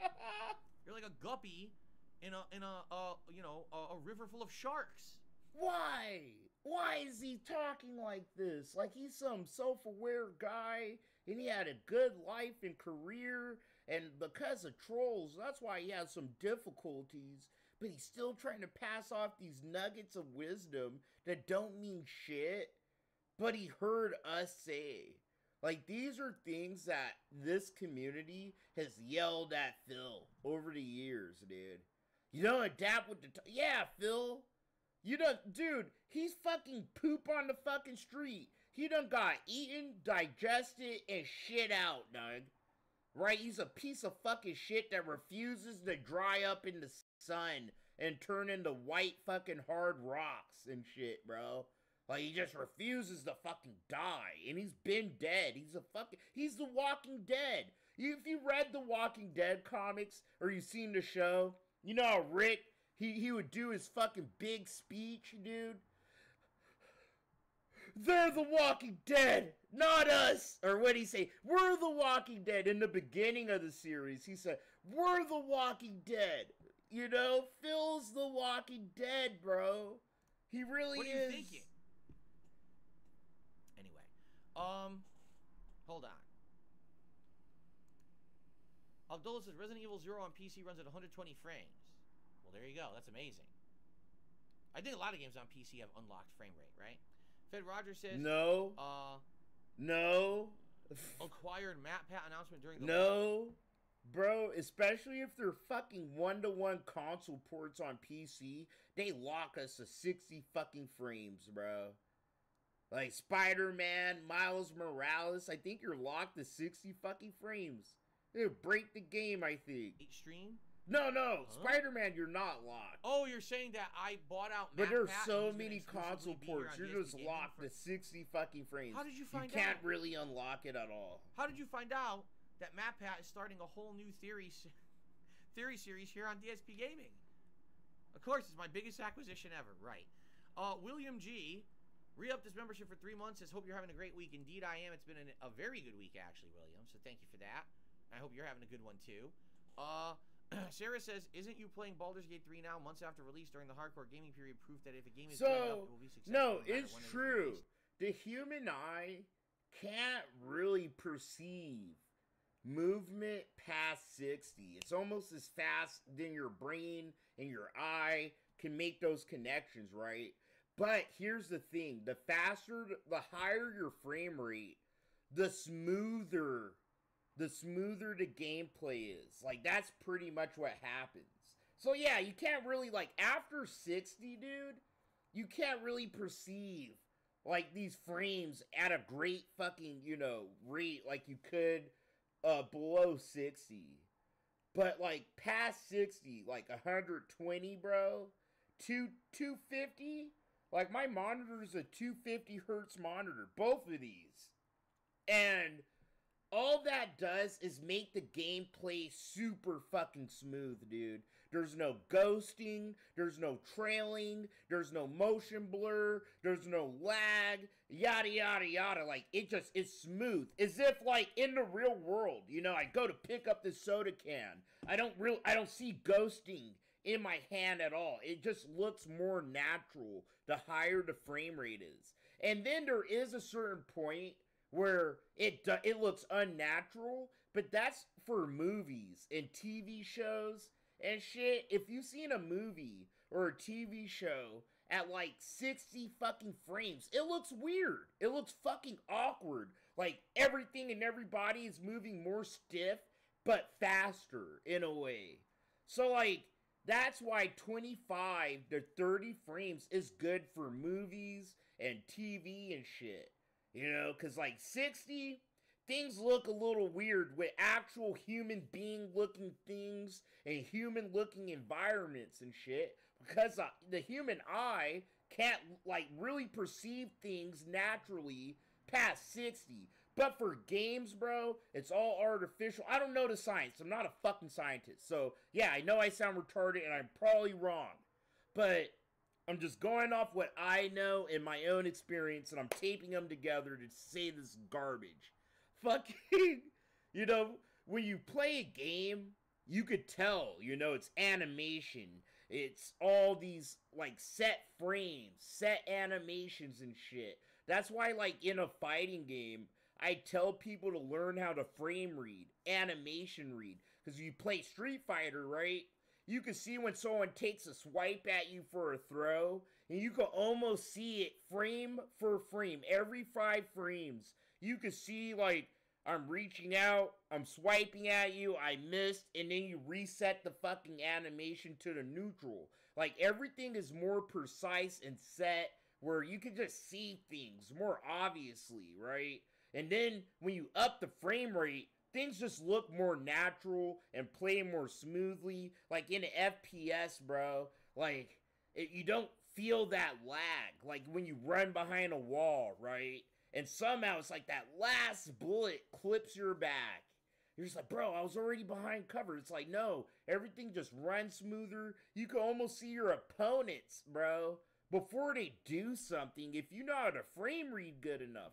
That's why the pros and all these streamers, like, you know, they emphasize having a good monitor, high frame rate, a high refresh rate on your monitor and shit. It just makes everything look smoother and crisper. And sometimes you can see your opponent do something a millisecond before they're actually perceiving it on their screen. I don't know how to say it really. I'm not that, like, literate, right? We'll watch a video like Shroud. Shroud's one of my favorite fucking streamers.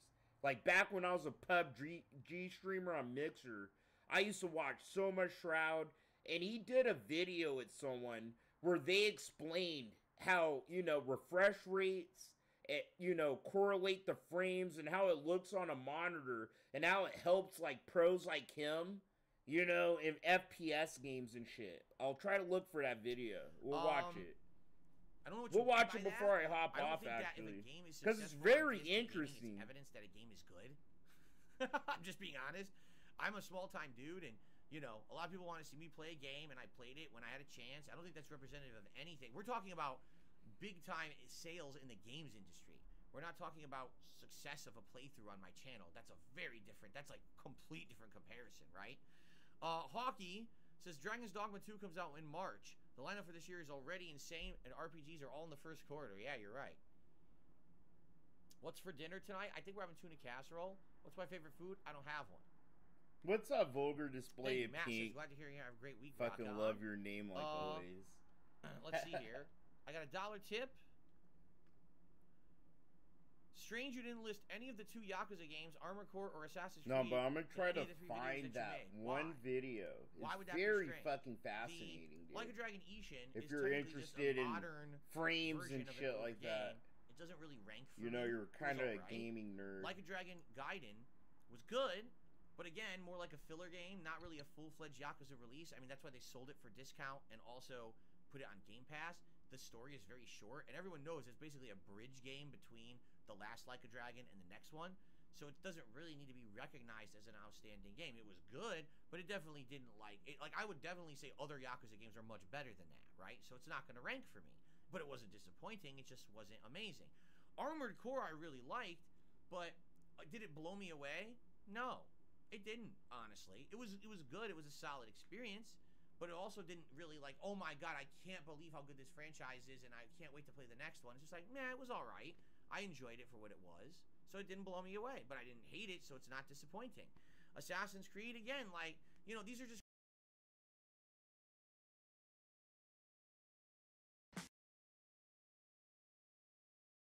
kind of meh games. And great game so far for me. Would Baldur's Gate 3 possibly move to night streams? I just said as much, 90s guy. I said I'm not sure what we're going to do. It may initially for the first week or two of the other new releases go to night streams, and maybe it goes back to day streams and we alternate. I don't know. Here's what I found. People get disappointed when a game is always in one slot and it alternates. because they can't attend both day and night streams. Like what I found is a lot of my audience can do day streams and a lot of my audience can do night, but there's very few people who can also do day and night alternating. So there's been game playthroughs that I say, okay, today's going to be a 3-hour stream, but then tomorrow it's going to be a 2-hour stream at night, and people are like, no, we can't be there for that because you keep changing the time of the stream. So it seems like once it's established as a certain time slot, you want to try to keep it that way, but there's exceptions, like Baldur's Gate 3 will have to move at some point. And the question is then, if we move Baldur's Gate 3 to a night stream, do I just keep it on night stream? Q&A is so fucking garbage. Oh, really? They said they get to work on that one after Outlast Trials? Then why are they even making Outlast Trials? Just fucking make Outlast 3. What? That is stupid. What? That sounds really dumb. I thought Outlast Trials was Outlast 3. It's not?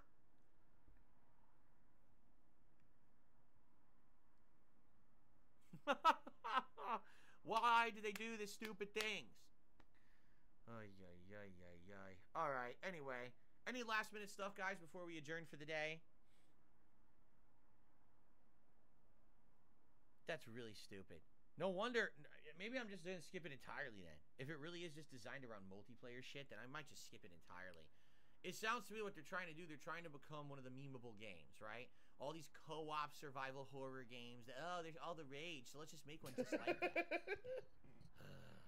Oh, Phil. Trailblazer says, when will more retro games be back? People like to have fun, Phil. When there's time. People make right? games for those now, people, Phil. We actually were playing a good variety of different games, but people wanted to see some of the missed games from 2023, and that's when I started Baldur's Gate 3, and that's when I started Sea of Stars, right? Resident Evil 0. Bro, you didn't start playing Baldur's Gate 3 and Sea of Stars because people wanted you to play them. People begged you to play both those fucking games, Phil, for a month since they got released, and you said, no, these wouldn't fit me or my streams or my streaming audience. No, and then you trash Baldur's Gate. Everybody's gonna forget about it once Starfield comes out. You sat here and trashed both these games. It's because you have nothing else to play, and you have to protect your ego, and you have to make yourself look like a credible gaming guy on YouTube. It's the only reason why you're playing these fucking games, bro. Fuck you. Definitely a retro game. So you've got one in the schedule right now.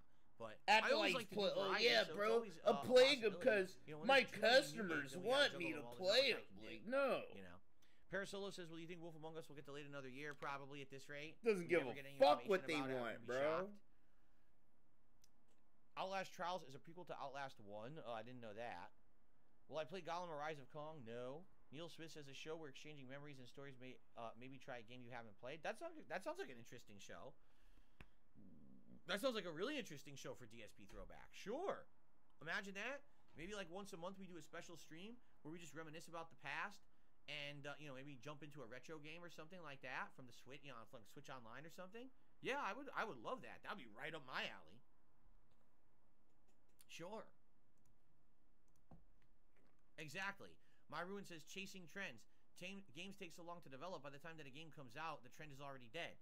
You're absolutely correct. That's what it sounds like is going on with Outlast Trials. Joel Loft, you're welcome. Joel Loft is just saying, I appreciate you replying to my questions. Always, man. Always. All right, guys, here's what we're going to do. End the show, because I got to use the restroom. And then jump into Baldur's Gate 3. All right?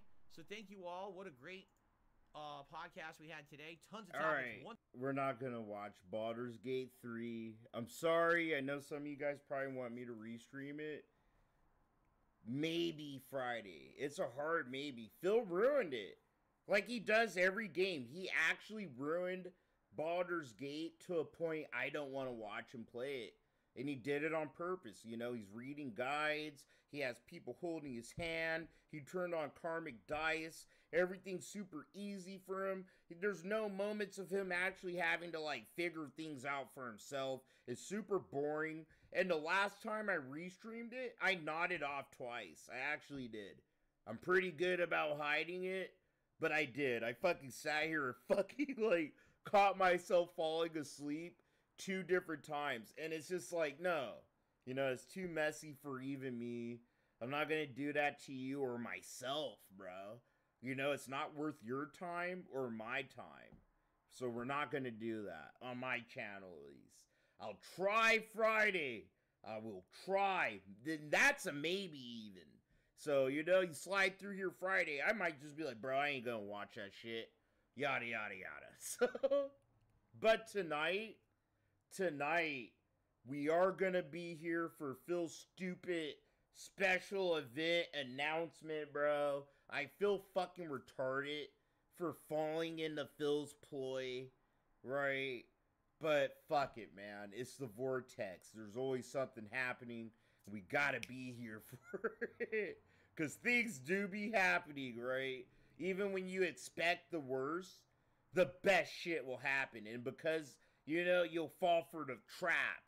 Oh, Phil's just gonna sit here and do nothing and hump for us. It's like, no, I'm not gonna fall for the trap of not watching it or watching it. I don't know. I don't know Phil's game, right? But it sounds important enough for us to be here. So the Bacon Social Club will fucking be open. And before we hop off right now, since we were nerding out about frames per second and all that good shit, let's watch this. So Shroud, yeah, Shroud did a video. It was with Linus Tech Tips. And yeah, it was 4 years ago when they did this video. And I don't know if Linus is going to sit here and block my stream or fuck me up. So I gotta be a little careful here. We're gonna skip through it, and hopefully we catch some shit, you know, that refutes Phil. Oh shit, we got the monkey face on Linus. I don't hate Linus. We're not doing all the games that you know today. I understand I'm supposed to be representing a certain class of gamer. You told me it was probably the best of the best. The technology enthusiast class of gamer. Someone who builds more gaming computers than actually plays video games? Yo, what's up, Barry? Dude, you're never here enough. I don't see you enough to give you a tool wrench, but give me a few minutes, bro. I'm gonna make you a mod, because I know you. We know each other, dog. You're my Twitter brother. It's good to see you here, man. I like your animations, too. I don't get to tell you that enough. Yes. We've got 5 different Thanks tests, for sliding through, and we're bro. going to run them until we start to see statistical convergence, and we can be confident in our results. Yeah, I know. I seen you on Test Bingo. number 1 today is pure reaction time. No, dude, thanks Shroud for finding clicks time in order to indicate that he's ready for the hang test to out begin, in the ghetto. and as soon as it turns green, he clicks again as quickly as he can. This tells us his raw reflexes. Do you want a Red Bull? What about coffee? Have coffee, but So just if have he a little bit of coffee before sips you it at every system. stage? Yeah, if you sip it at every stage, then yeah. So this is a great discussion. Mike was hankering for a coffee. And, Oh shit, we I've been actually on the turned him wrong down slide this whole because time, we shot bro. the tests out of order, and we've already done one without hacking the system. Now we're just going to have to see biological. Sorry, I need my Adderall. Shroud's like, bro, man, I need to go to the bathroom for 5 minutes. Yeah, I can see Shroud, bro, sitting here crushing a pill of Adderall on top of his ID on the lid of the toilet, and then fucking just like pouring it real quick, wiping his face off, cracking water on his nose,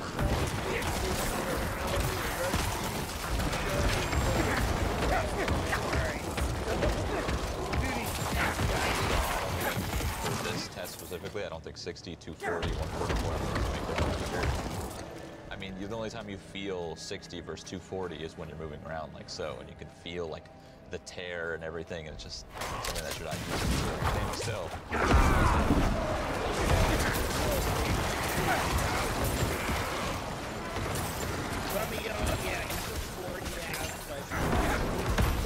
Nice. I have this monitor. Dude, what the fuck? This is my fucking 3rd monitor. This monitor, I have it right now. I don't know what's happening on my monitor, but I have a line going through it, like right there. I'm looking at it too.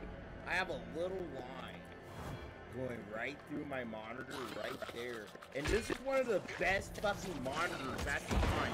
This monitor cost me $500, $600 fucking bucks to buy, bro, when I got my PC. And yeah, it's so fucking gross I fucking have a line and it's all fucking dumb.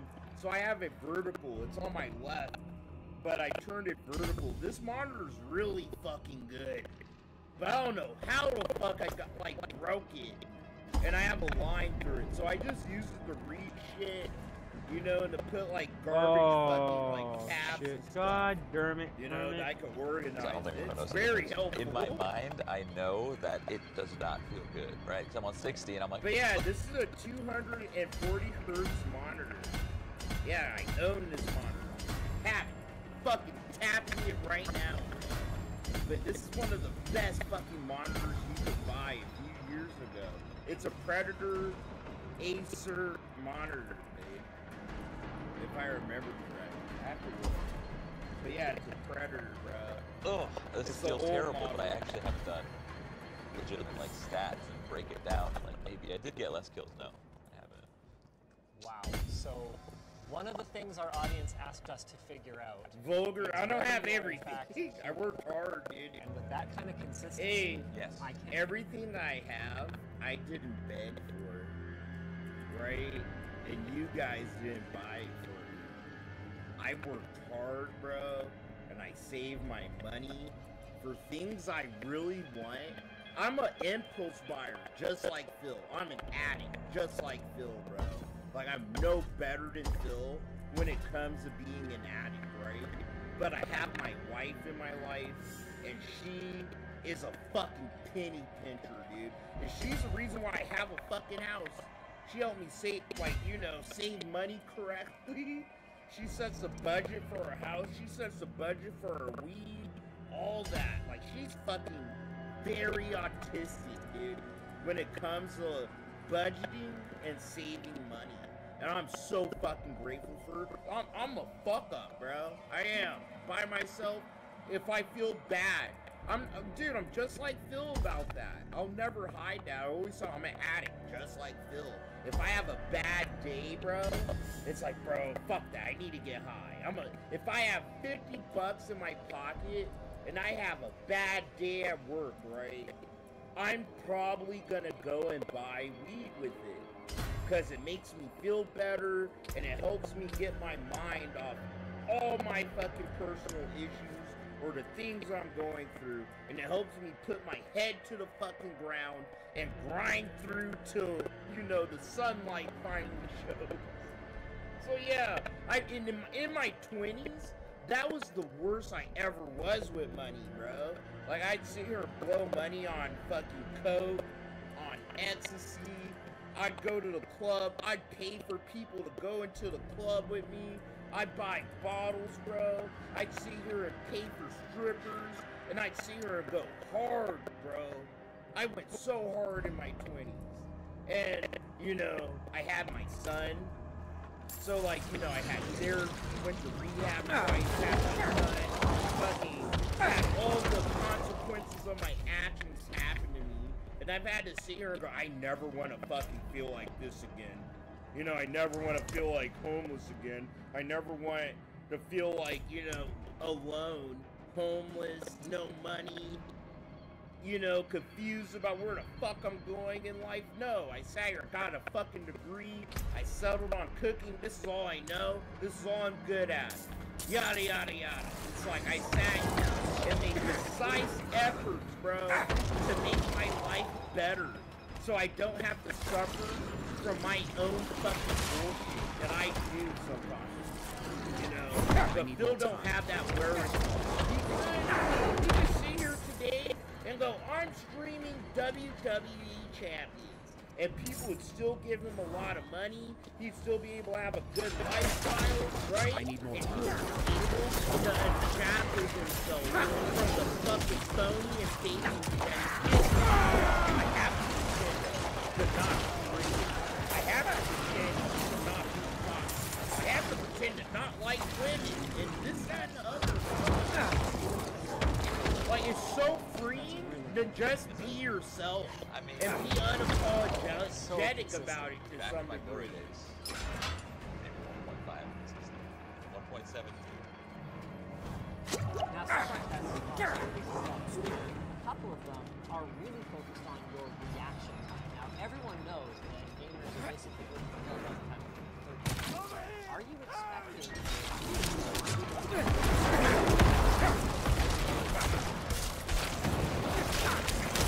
I'm not ready yet.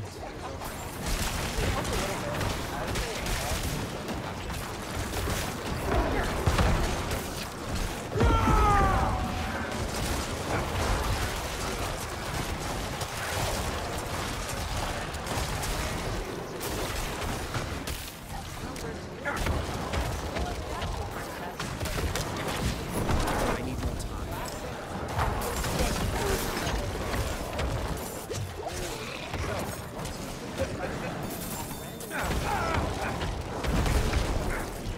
Run across the door and jump across. Now, I need more time.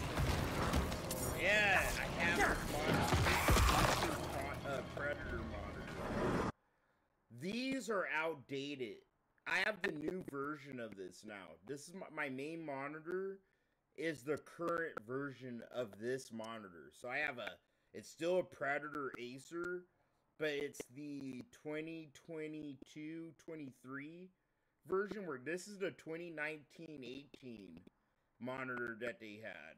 I highly recommend this fucking monitor. I do. If you can even find this one or the one I have, I highly recommend it. 250 hertz. It's a fucking workhorse, bro. You have the 2 USBs. It could do, you know, it has the DP slot.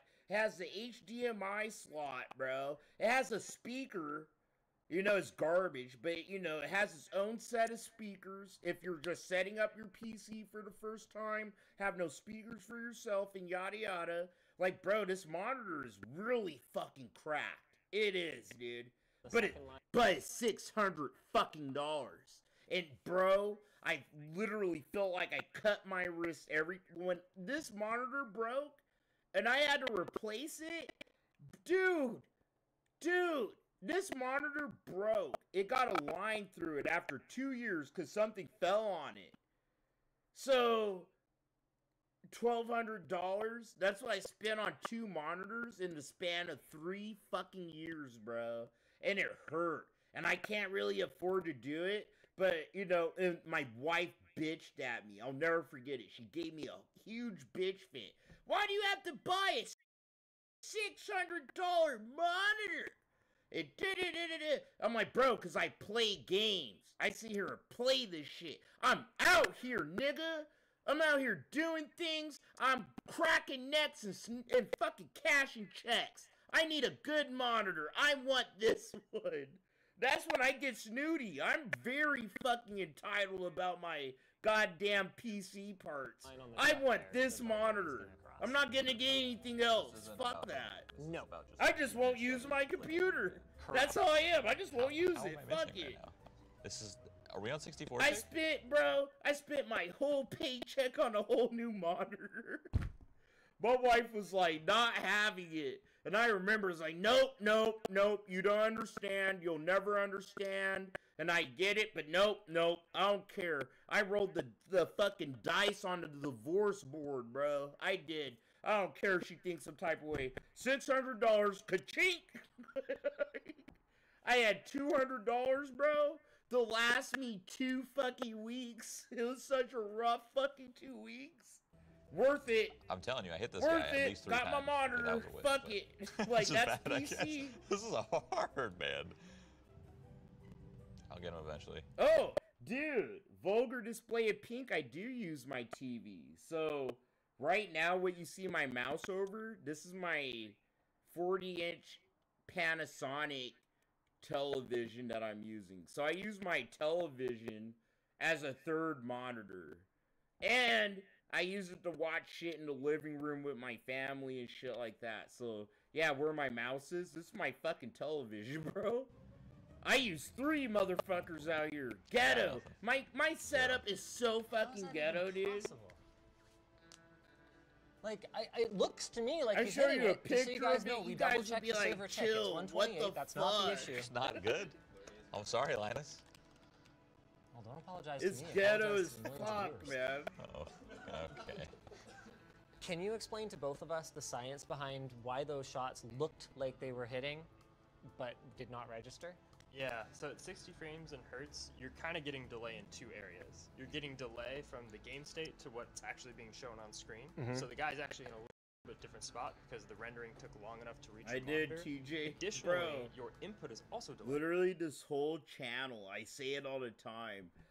This channel's put together with fucking pieces of yarn, Elmer's glue, dude, and fucking duct tape. It's like the red and green show out here, dog. Like, it's so ghetto. My channel is so... all my videos, my streams, all this shit is so fucking ghetto. Shit don't work. Shit be fucking just shutting I don't know. I got confused for a second. Yo.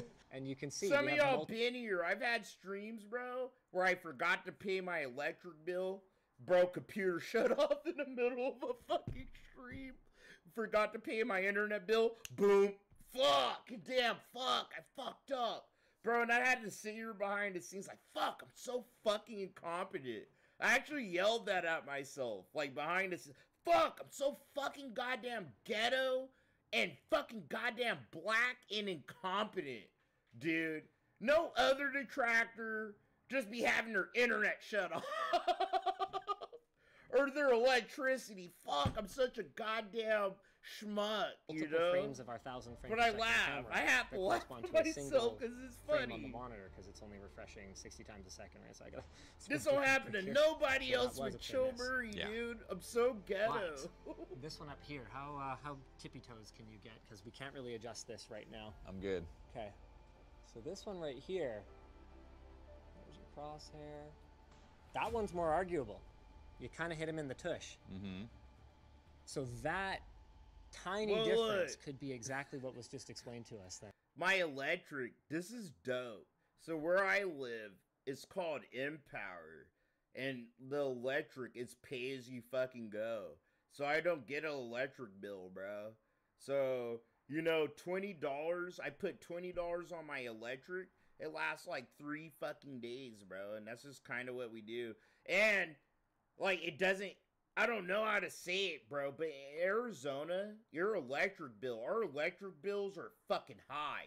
Like, in the summer, you could get a $200 to $400 electric bill, but I don't pay that much. I pay $100 fucking dollars, and I game the system. So, if you tell them that you have a lot of dependents in your house, so I tell them, oh, I have an old lady living here, I got newborn babies, yada, yada, yada, I make X amount of dollars, bro, they take $20, they give you a $20 credit, pretty much, so I get, at the beginning of every month, I done con these motherfuckers to give me 4 days worth of free fucking power, right, and then it's like, I just pay $10, $20 every fucking week or two. But once in a while, me and my wife, or me or her, will forget to put more money onto electric, and it'll shut off, and I'll be streaming, and she works from home. So, like, we'll be like, oh, what the fuck? And it's hilarious, because we'll both, like, scream out at the same time, what the fuck, dude? God damn it! Did you pay the electric bill? No, did you? Fuck! And then, you know, we pay the bill and they instantly turn it back on. And then I could stream again. But my internet bill, you know, it's like me and my wife, we kind of bounce it between each other. So the day that it's due, it always fluctuates. It's never a set day.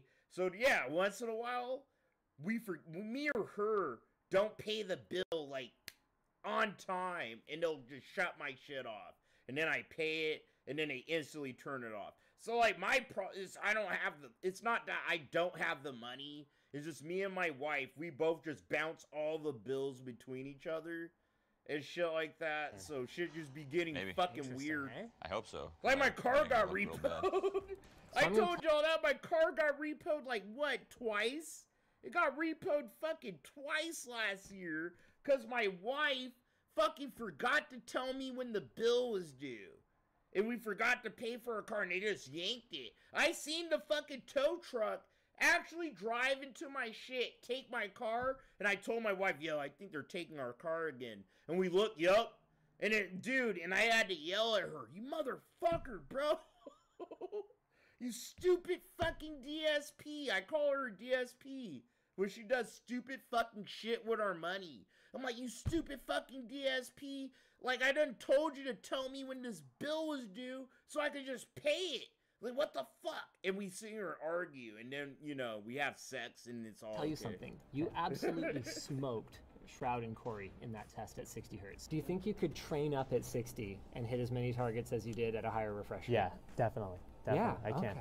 Because honestly, like, when I was kind of like going through the test and I was kind of feeling like, you know, that slight delay, it's almost like a pattern, right? You don't want to press it too fast. I don't give a fuck. Otherwise, you're just going to come up short. I need to edit this out. I'm a broke ass fucking motherfucker, bro.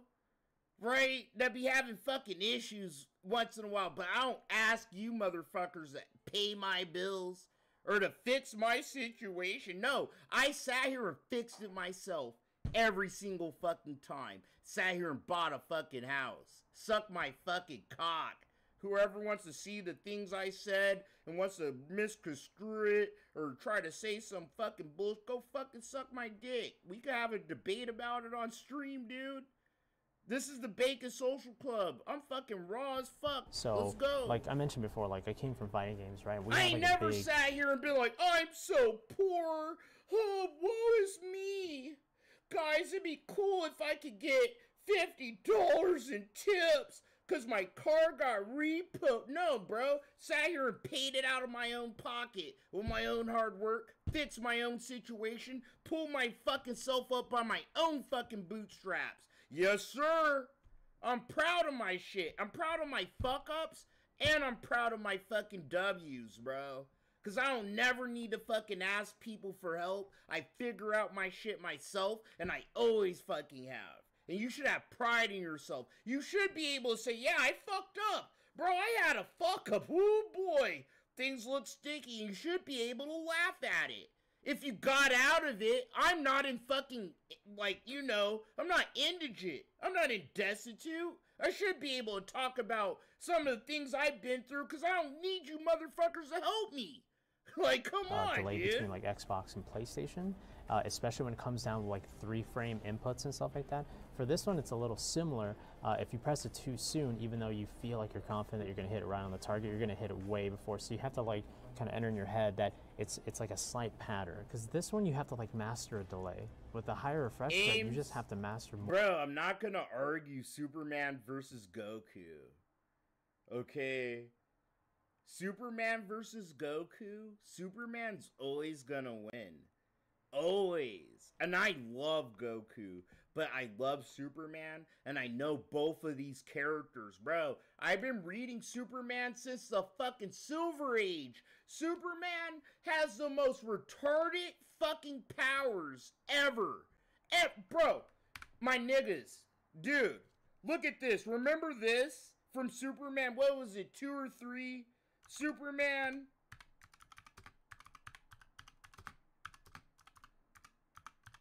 Like, he can just do retarded shit like this, bro. Remember? You're old like me. You remember this shit. This shit was fucking like, what the fuck? Hold on. When he threw the fucking S, the cellophane S, bro. So morbid. A sentimental replica of a planet long since vanished. No style at all? I expect better manners from my guests, Art.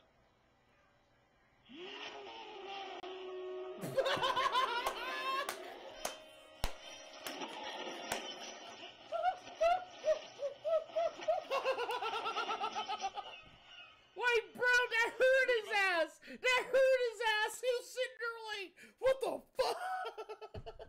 What the fuck? I felt that. What the fuck did he just do, bro?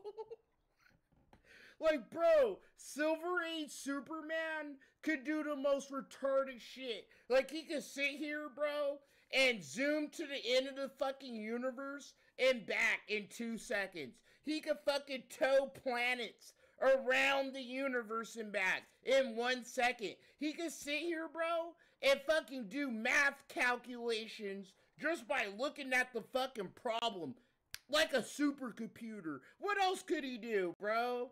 Like, Superman could just sit here and do the most Jesus Christ fucking shit back in the day, dude. Hold on. Death Battle. I love this fucking channel. They did a Superman, they did a third Superman versus Goku fucking fight. And just for context, and we're gonna hop out of here. I'm nerding out too much. I'm nerding out way too much today, bro. But this is how I found this channel, like 10 years ago. I would hang out with my homies smoking weed and shit after work. And my homie's like, bro, you ever seen this channel called Death Battle? They sit here and they put, like, characters from two different, like, you know, mediums against each other. And they did Goku versus Superman. And they actually use, like, you know, their feats and their stats and shit. Where there were a bunch of channels in YouTube during this era that did this versus this. But it was always like a fan vote. You know, oh yeah, vote for the next fight. And if the vote, you know, the votes voted, that's who would win. Like, Bat in the Sun. That's a channel I watched a lot. Like, Bat in the Sun. They did a lot of death battles with comic characters, but they actually use, like, real-life actors and shit. Like, they actually got the Green Ranger, Jason, you know, to sit here and fucking do a Green Ranger versus whoever fight. But, like, you can always tell, like, the fights weren't done off the actual fucking characteristics and powers and feats that the characters have. It was always a fan vote during this era. So, like, Death Battle, that's why they're the best, bro. Because they always just sat here like, bro, this character did this. That's why he could beat this motherfucker. Like, bro, Superman's always gonna beat Goku. And it goes down to how the characters were designed. Goku, his character, his story is about beating his limits. Overcoming his limits, right? To beat a challenge. Where Superman, he's a fucking god, bro. He's a god. Superman has no fucking limits. There's no fucking limits. The limits are whatever the writers put on Superman. And the writers always change. And the limits for Superman always fluctuate in his powers, what he can do, what he can't do. Like, Superman is just the most you forget, he's the first superhero in comics, in America, in human history, probably. The first superhero, right? He could just do everything, dude. Goku, at the end of the day, in his medium, is immortal. He's a being, he's an alien, right? An alien, he has fucking limits. He can't sit here like Superman. If you know Superman, he lifted the book of infinite fucking pages, bro. That's like lifting Thor's hammer. Goku probably could lift Thor's hammer, right? But he probably could not lift the book of infinite fucking pages like Superman, homie. Like, no, we need to get into this. We're gonna settle this, and I'm out of here. I'm fucking weaving out way too fucking hard today, bro. Like, on some fucking shit, dude. I need to fucking wrap all this up. We have more tism with Phil to fucking This jump episode into of Death Battle is today. sponsored by BetterHelp.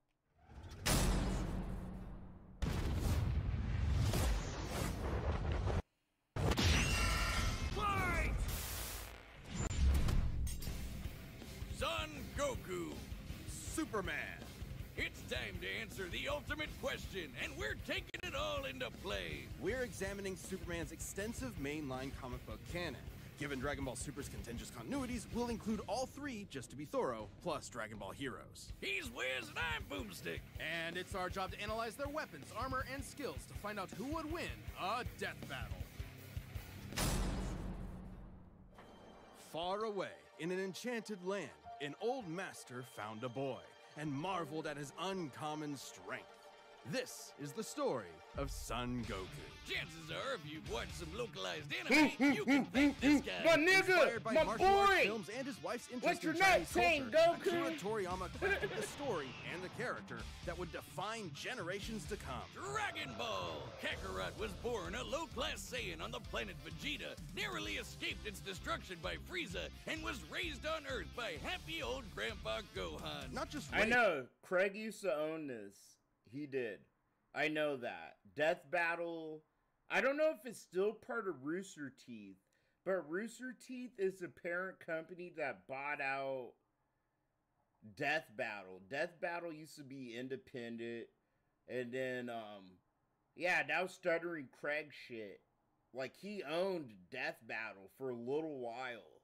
I know that. That's, some, side-scroller lore, if you don't know it. You have to be an old motherfucker that's used YouTube for a minute to know that. But yeah, Death Battle, Craig owned it for a while too.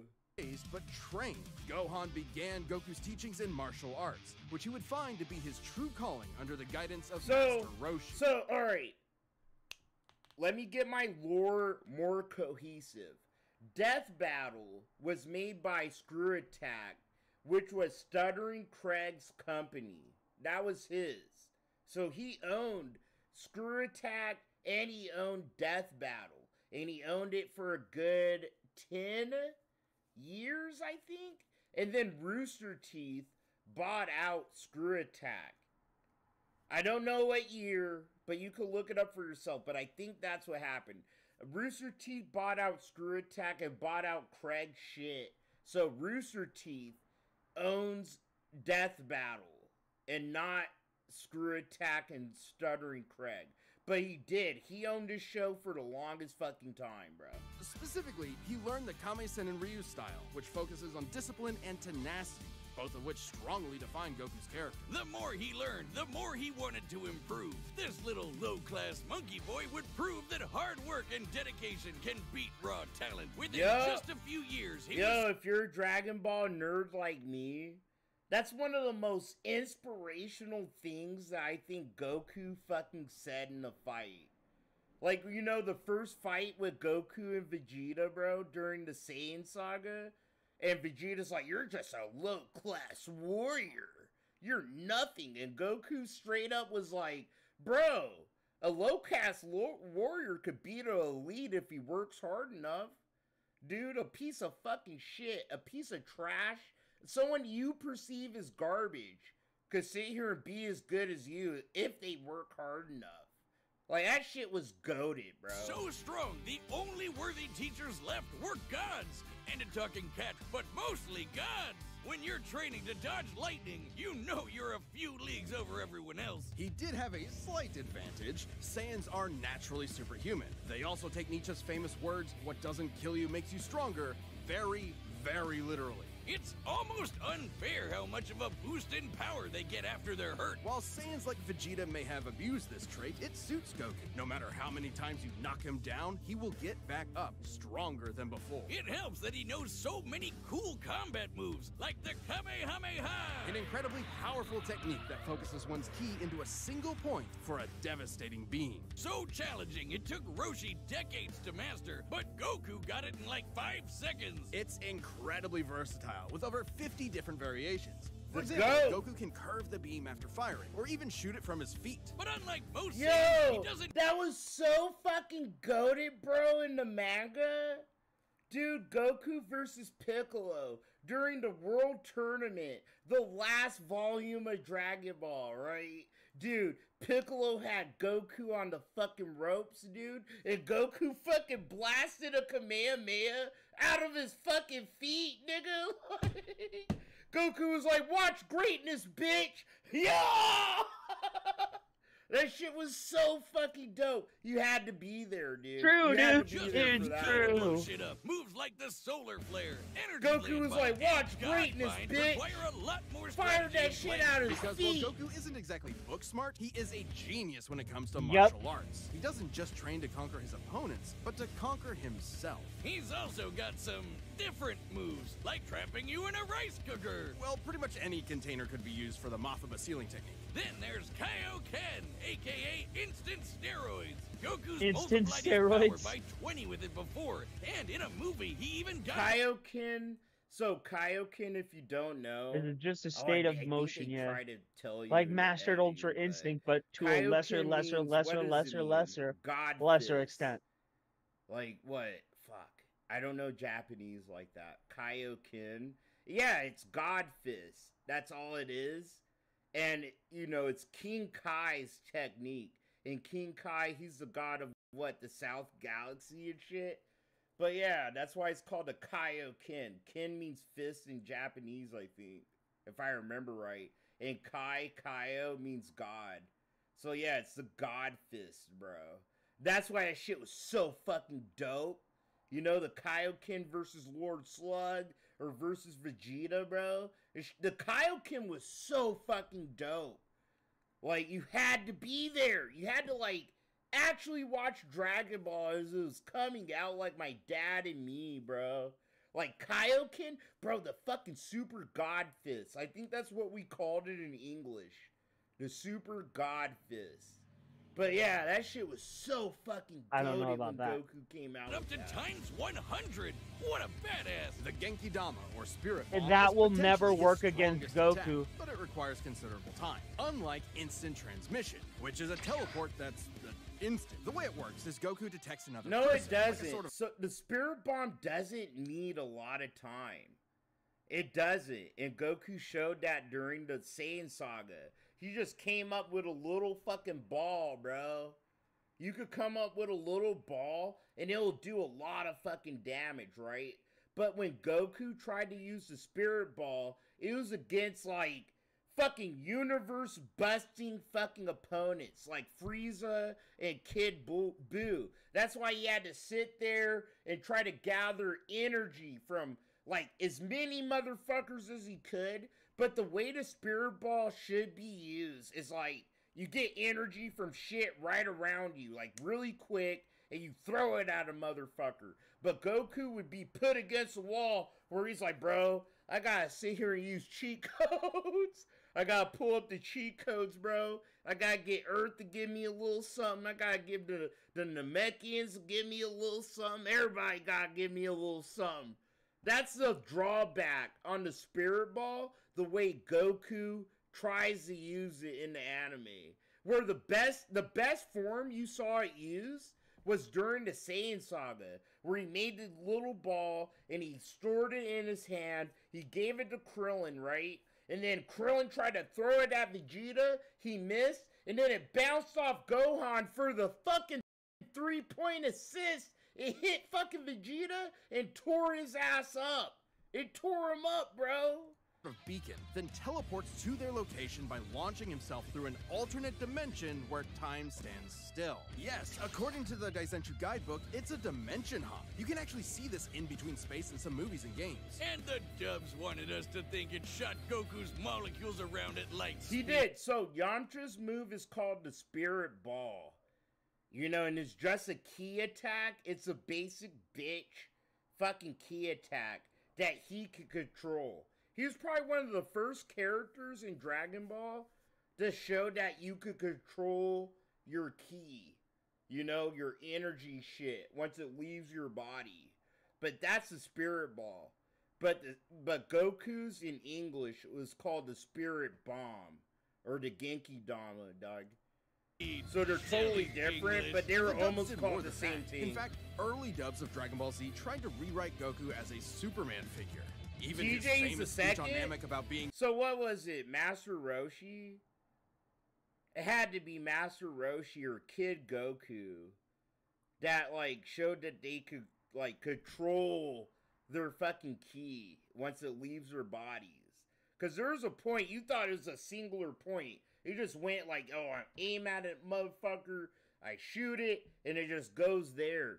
But Goku, Yamcha, Master Yoshi, and I think Krillin even mastered the bending Kamehameha wave. You know, where they could just make their energy, they could manipulate their ki and their energy beams to do all kinds of fucking shit at some point. The light in the darkness was originally about him coming to terms with his Saiyan heritage, accepting his anger and pride, avenging his people by defeating Frieza, and declaring himself the Super Saiyan. Hell yeah! If there's any scene that deserves the word epic, it's when he went gold. Super Saiyan and its sequels all have official power multipliers, but they threw us for a loop by turning Goku into a god. Super Saiyan God certainly changed things up. Goku gained Divine Ki, a pure... Bro, this broke the show.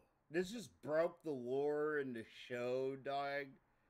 Right, but it does make sense, I guess, from a shonen anime standpoint. Form of ki unspoiled by mortal hand. God Unlike ki, normal ki, okay. it can't be detected and appears to have healing properties. Kinda like senzu beans. Did you know one senzu has so much healing juice it can regenerate a person's lost limbs? They're missing out. God Goku reached a level of power that could compete with the greatest of deities, nearly shattering the whole universe with a single clash on his first go.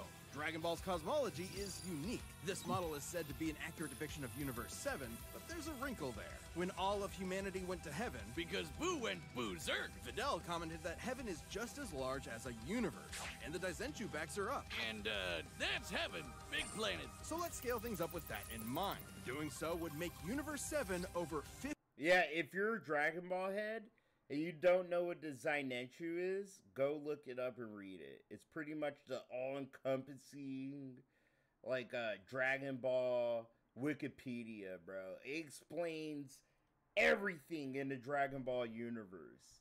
It does, and it's in a bunch of volumes and shit. 1,500 times larger than our own observable universe. And Goku could destroy that much the first time he went God. And he didn't lose that power. He learned how to use it even better, even in base form. Now, imagine how much stronger he became when he stacked Super Saiyan on Super Saiyan God and became Super Saiyan Blue.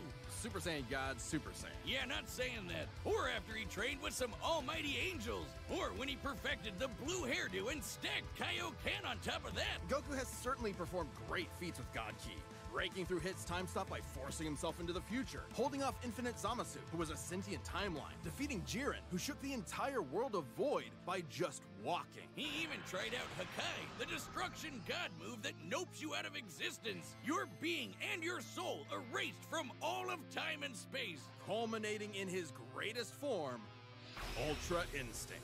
Chrome Goku is an awful transformation. Bro!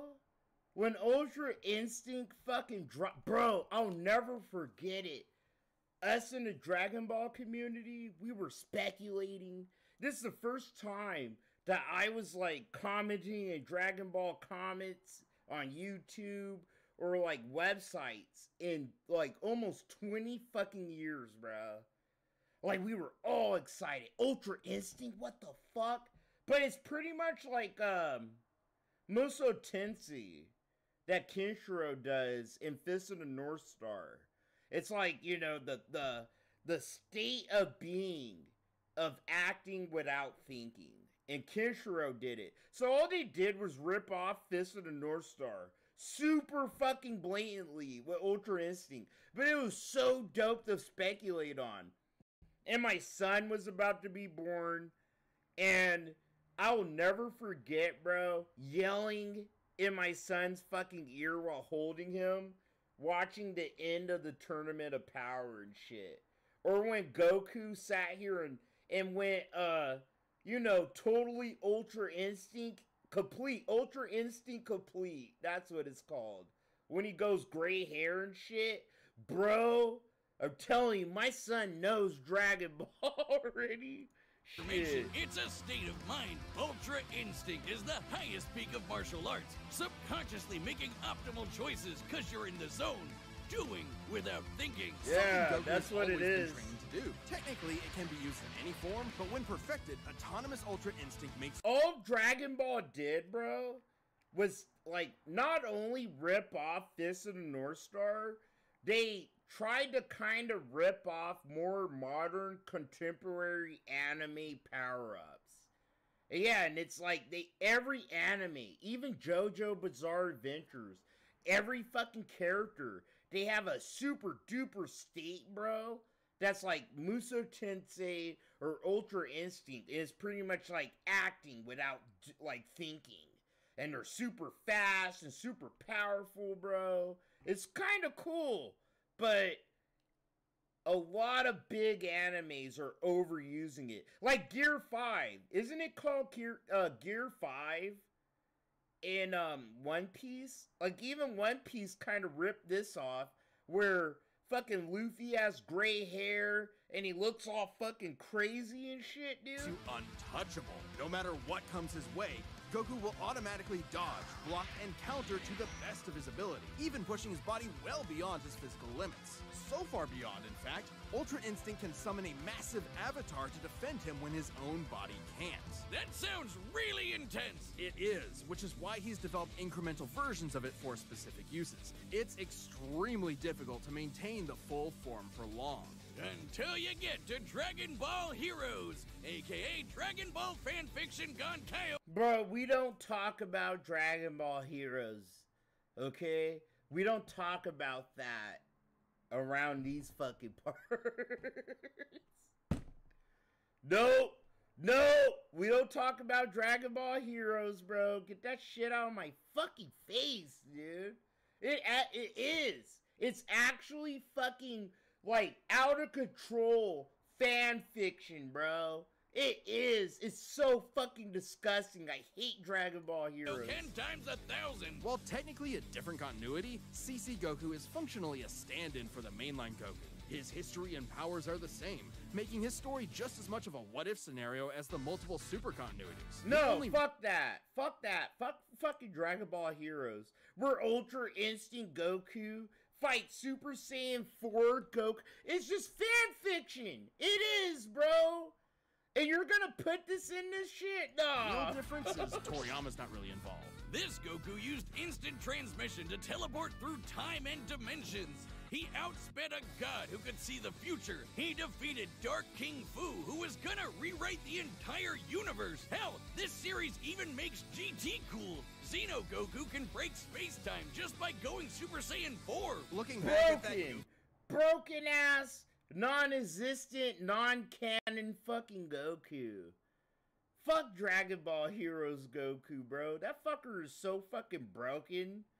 Broken. Just pure fucking fan fiction. Be Monkey Boy chopping wood and punching dinosaurs. It's almost overwhelming to think about how far Goku has come, how much he's had to face. But no matter the challenge, he takes it head on and pushes through. Showing everyone, everywhere, how to go even further beyond.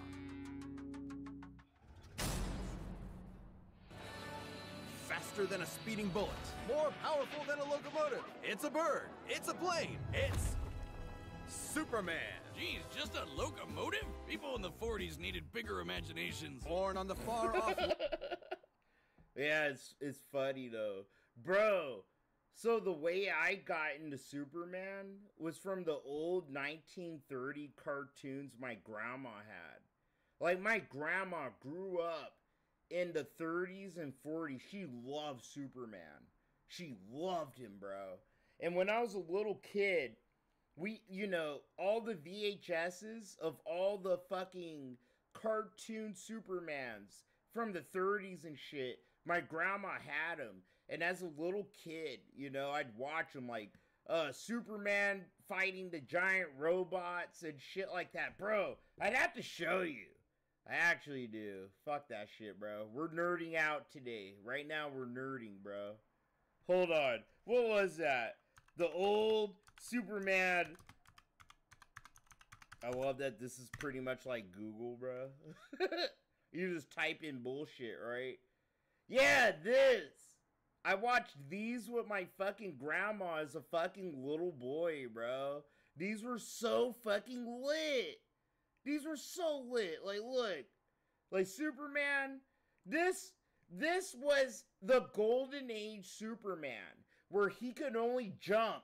He couldn't fly. right? He didn't have all these insane powers. He had super strength, super speed, and he could jump over buildings. And that was about it. And this is Superman that I was introduced to as a fucking kid. I watched all these with my fucking grandma, dog. These were lit.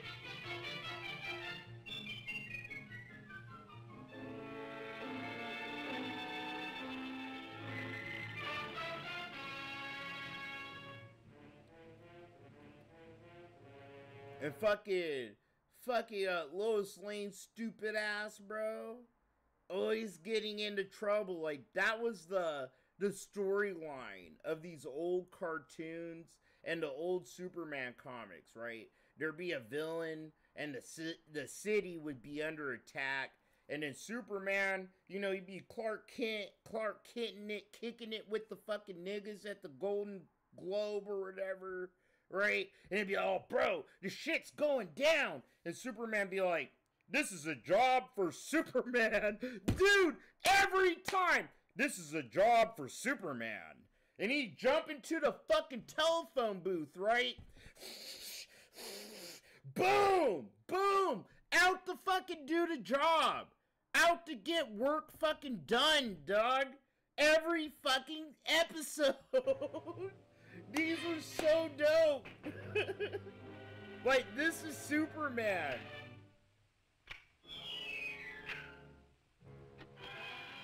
I'm a reporter for the... Yeah, this stupid bitch.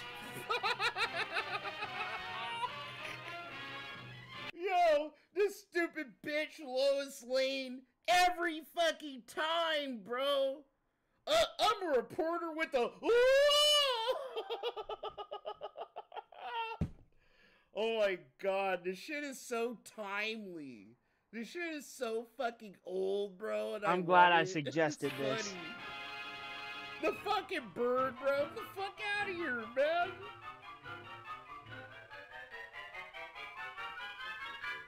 So, you want a story? I'll give you the greatest story of destruction the world has ever known. Yeah, wait, I want to find when Clark Kent turns into Superman. Because that'd be the most lit shit for me back in the day. I remember being a little kid and getting hyped as fuck. This is a job for Superman. Like, bro, the cops ain't gonna fucking solve this one, huh? How is that for a story, Miss Lane?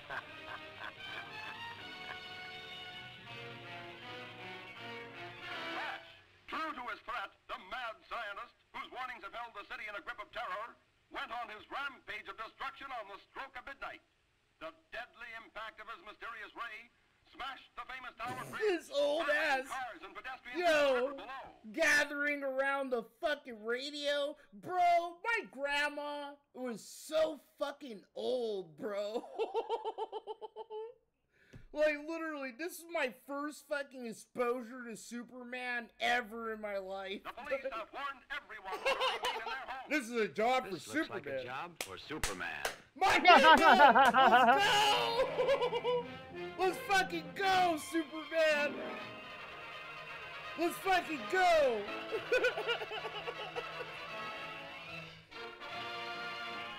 Let's go! Yo, homie peeking his head out, dude!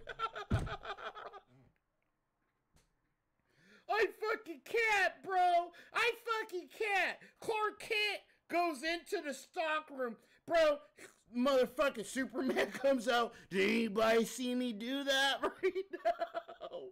Like, this shit is so dope, bro. This is a job for me, motherfucker. I'm out! I'm out! Yeah!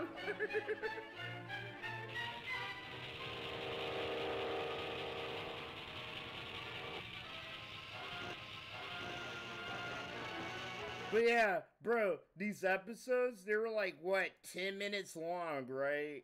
Because as soon as Superman, bro, I'm gonna show you how my nuts hang. He goes save the day. And I remember being so fucking hyped as a kid watching this shit. Like, bro, this motherfucker, he's him. He is him, dog. Look at this.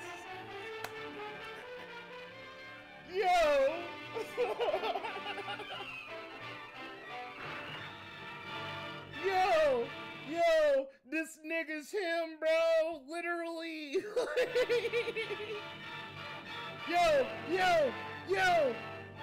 Yo. This shit is dope. This shit is so fucking dope. Superman starts punching. He starts beating the shit out of a beam of fucking light, bro. Bro, Superman is him, okay? Look at this. I remember this as a kid. Yeah, he starts eating on the fucking laser.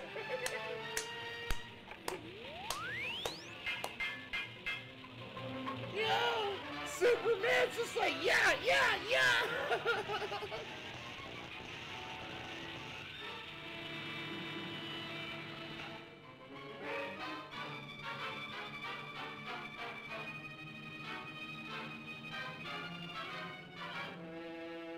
Bro, they got his ass. Look, Superman, this is where Superman's like, I ain't having that shit, bro. You're about to fuck up my fucking suit, you stupid fucking bastard. Bro, literally starts fucking socking the shit out of a beam of light. This is how OP Superman always has been. Look at this. He had enough.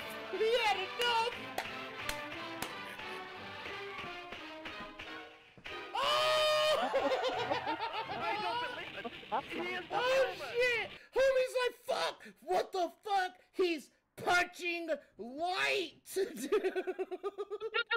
I gotta crank this shit up to 10. What the fuck? Superman's sitting here socking fucking light, bro. What the fuck? I didn't know he could do that. I'm dead as hell. He is punching the fuck out of a laser beam.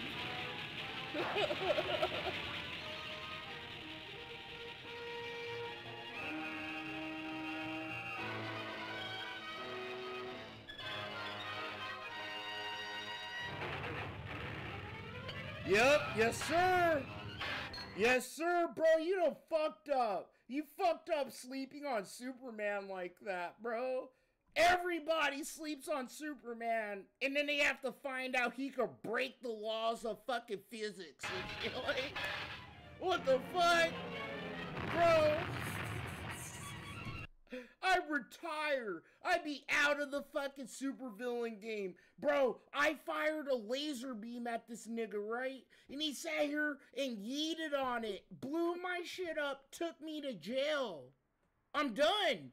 I'm out of the game. Lex. Like, I try to tell Lex, bro, don't try to slide on this fucking guy. He's a fucking gangster, bro. Like, Superman's him. He ain't gonna play, bro.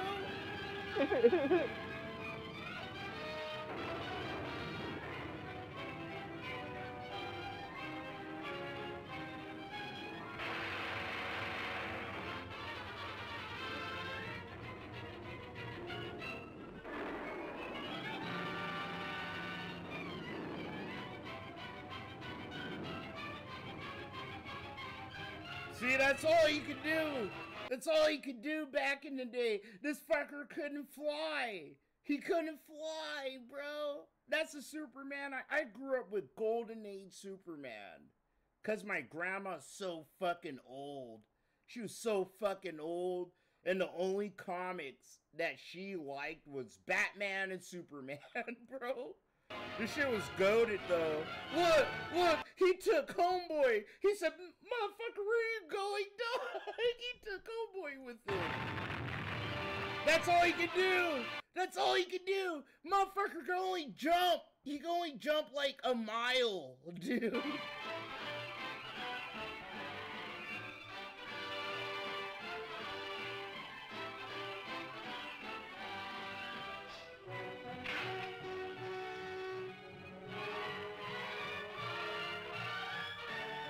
Fucker literally looks like DSP. When we finally get that fucker Phil, I swear to God, Phil gonna look just like that, dude. Dude, Superman's so goated. World of Krypton. The infant Kal-El was sent to Earth by his parents, narrowly escaping Krypton's destruction. Raised by farmers as Clark Kent, he eventually became Superman, champion of the oppressed, the man of tomorrow. If you've only seen the movies, forget him. Comic book Clark's not the perfect Boy Scout, and he's definitely not Jesus. Wait, weren't the guys who made him Jewish? Jerry Siegel and Joe Shuster were sons of Jewish immigrants and grew up in a time when anti-Semitism went largely unchallenged. And then that... I'm sorry, it's the way that they're talking about probably the worst fucking time in human history with this upbeat jazz music. Jews used to get the shit beat out of them in the street. Then a nasty man named Hitler came around and fucking instigated shit worse than it already was.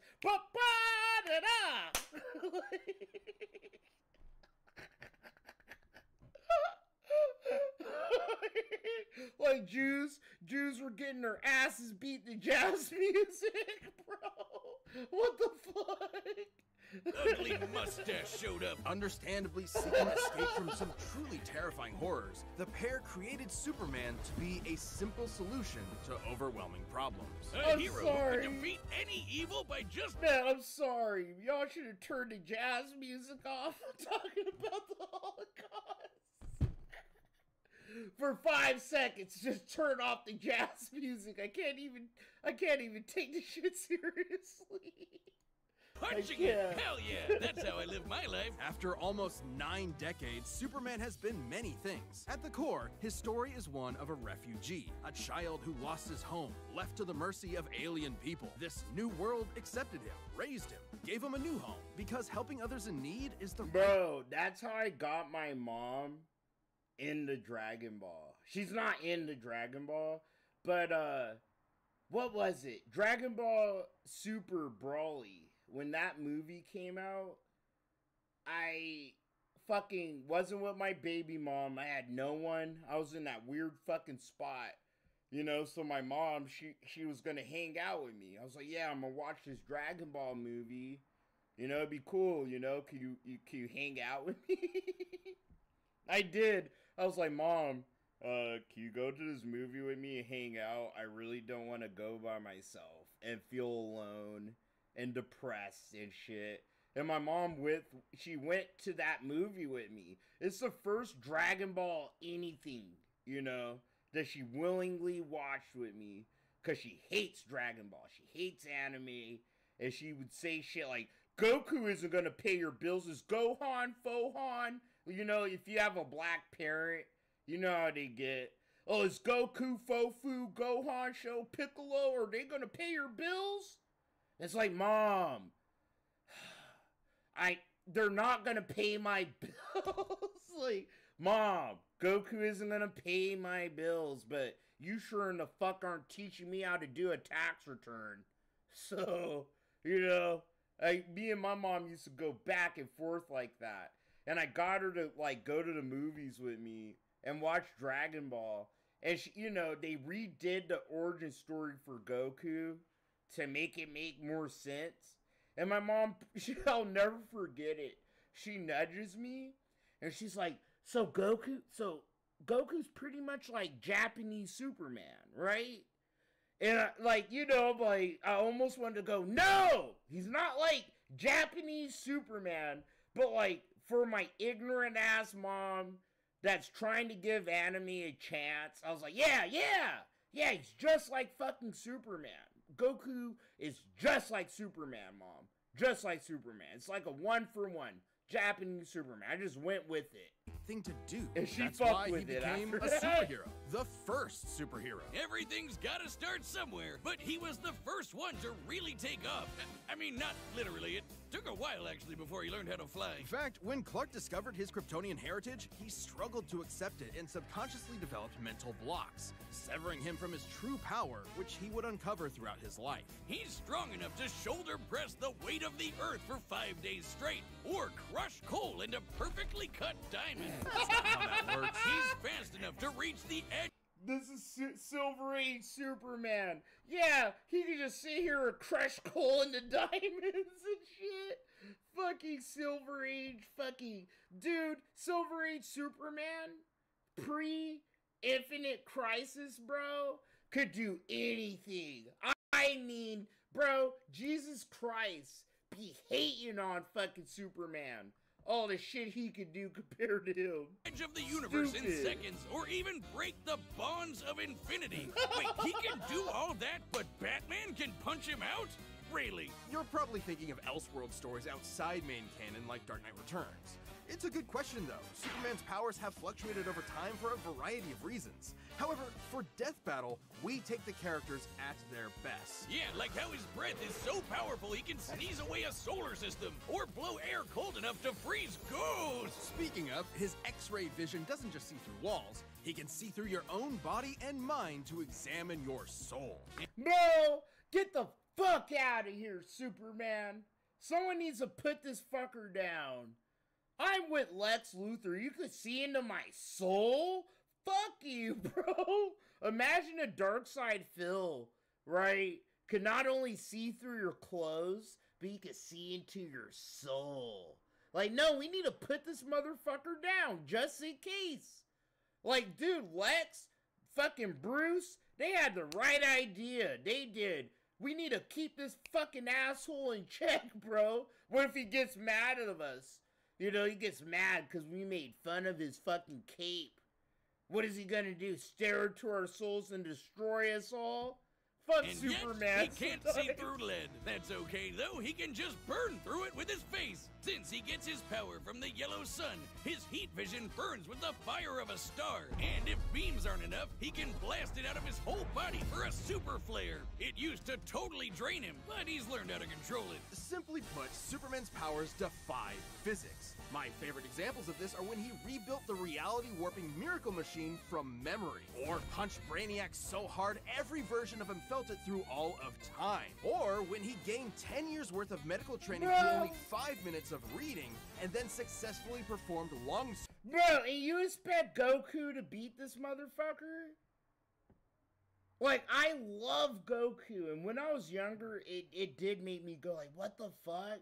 No, dude, Superman is just, like, the most overpowered motherfucker that's ever been conceived from someone's imagination, okay? Like, surgery. Nice. He is My favorite God. example is when he Jesus smelled brownies in North Christ Dakota out here. from orbit. Even beyond his powers, Superman is no novice when it comes to the intricacies of battle. He's trained in Kryptonian martial arts, which uses Chi, or as they call it, Shriar. He even got summoned to Asgard to fight demons with Thor for 1,000 years. Bro, so he knows how to use the natural energy from his body, like Goku. And you're like, oh yeah, he's gonna beat Superman. No! What the fuck? Not only is Superman a fucking god and a brilliant physicist and scientist, right? This fucker knows Kryptonian fucking Dragon Ball martial arts, pretty much. Like, you're done.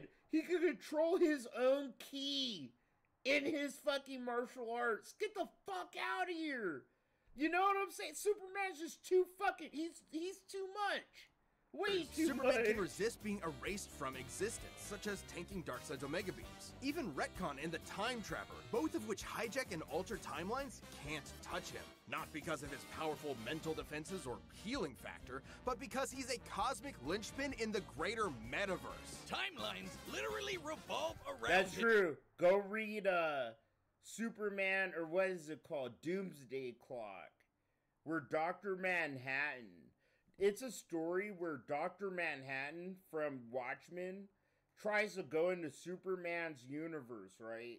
And he tries to change Superman's continuality. Like, he tries to shift things to the left and to the right.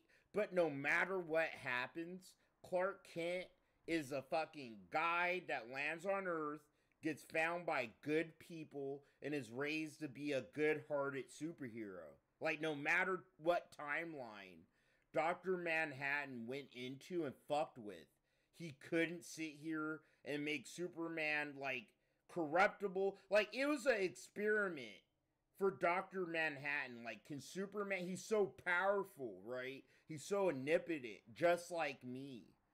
Like, why does Superman care so much? Why, no matter what happens to him, no matter what I do to his universe or any timeline that he's born in, he always ends up the uncorruptible Superman that helps other people, that cares about humanity, and this, that, and the other. It's like a big conundrum for Dr. Manhattan. Because if you remember reading Watchmen, you know, he abandons Earth and he has a conflict with humanity. He stops caring about human beings, their conflicts and shit. Home bitch Jupiter, that fucking hoe, she was able to, like, snap his head back to help out for 2 seconds, right? But after Watchmen, it's like he still has these conflicts with himself about being the most powerful motherfucker in his universe. So he goes and travels the multiverse, and he goes to Superman shit, and he's like, dude, look, this guy's just like me. Like, why isn't he like me? What if I do this, you know, while he's born? Or what if I move this? He's still better than me. You know, he's still as powerful as me and still willing to retain his humanity. It's a really good, beautiful fucking story. You know, the Doomsday Clock. I really like it. But let's address the S-shaped elephant in the room. You may have noticed we've covered a variety of Superman eras. Superman and DC Comics as a whole have gone through multiple retcons. Golden Age, Silver Age, pre-crisis, post-crisis, New 52, Rebirth, and so on. It would help to know which one is the main Superman, right? Well, they all are. Yeah, the latest reboots basically said everything in the main series is kinda canon, even when he had wacky powers like changing his appearance with a super muscular control. Phew, I guess he can still phase through almost anything, even people. Look, if you really dig into it, this isn't new. Plenty of characters have recalled events from supposedly retcon timelines before. Yeah, post-crisis Supes did start as less powerful than in pre-crisis, but that was because of the mental blocks. Though he's not a complete composite, there's so many other Supermen out there. Future Superman, Big Robot Superman, Commie Superman, Dinosaur Superman. There's a bunch. Still, this new canon has affected his abilities. For example, he and other Kryptonians can effortlessly travel through time. And while Superman's powers stem from the Earth's yellow sun, exposure to a blue star increases them even further. In fact, upon visiting a white star, he attained a whole new level of power. When that old baldy Lex teleported him to another galaxy, Superman just popped back up, saying space-time has lost its meaning for him. He really just said that. Remember, he had Lex sweating. He had Lex sweating too. He's like, fuck, bro. What the fuck did you just say? What the fuck did you say, Superman? Time faster than don't instant mean transmission. shit. Oh no.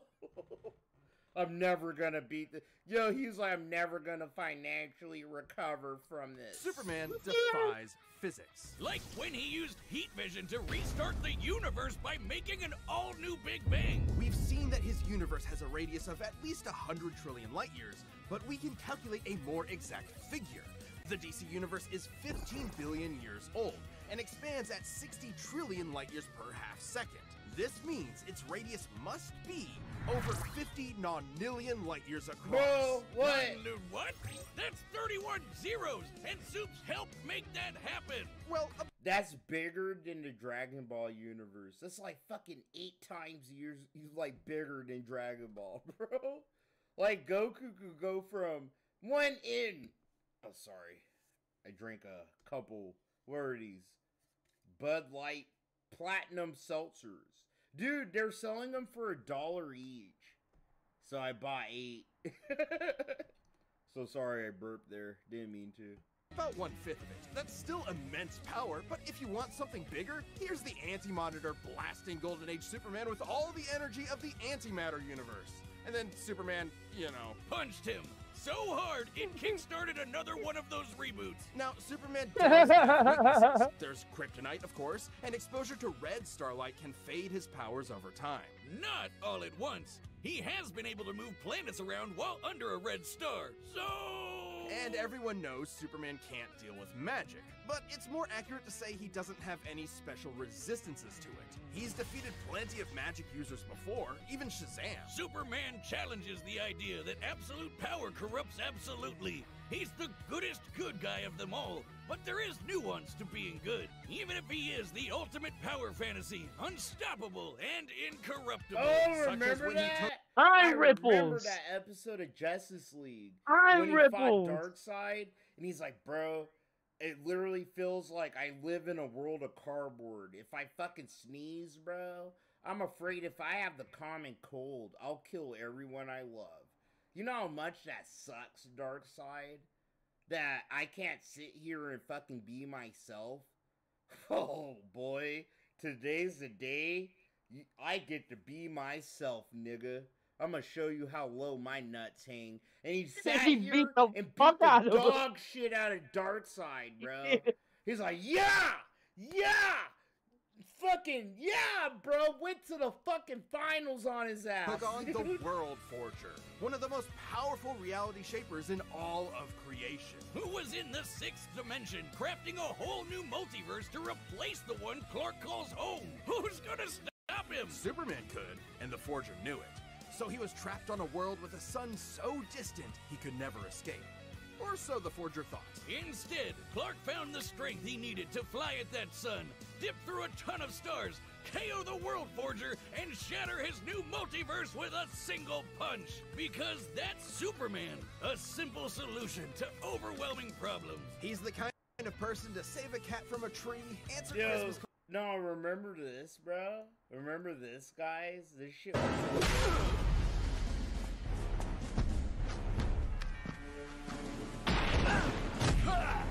You still try to fight. Can't you see that it's hopeless?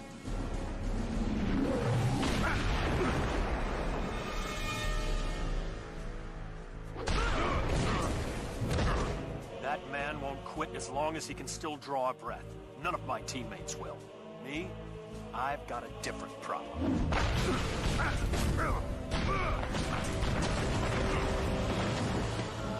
feel like I live in a world made of cardboard, always taking constant care not to break something, to break someone. Never allowing myself to lose control, even for a moment, or someone could die.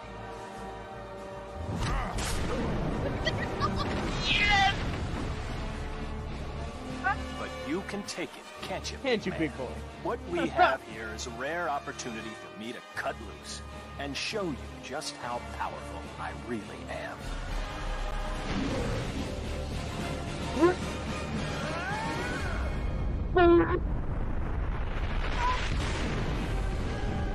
Yeah. Hit him so hard he smacked out himself, bro. Yeah, bro. Superman's him, dog. The fuck? Superman got that goddamn black Air Force fucking energy. Fucking tear Goku apart every fucking time. And I hate it. I hate that. I hate that Superman's so fucking goddamn retardedly over fucking powered, right? But you have to accept that. You have to just be okay with it. Because, dude, what Death Battle does, they do it all the time. They always do these mismatch battles with, like, regular people versus gods. And that's Goku versus Superman. Goku's still a regular guy fighting an actual god, bro. With god fucking powers that defy the laws of physics and science entirely. Cards from strangers and tow hundreds of planets to a new galaxy all in the same day. What's not to like? Truth and justice has no better champion than the Man of Steel.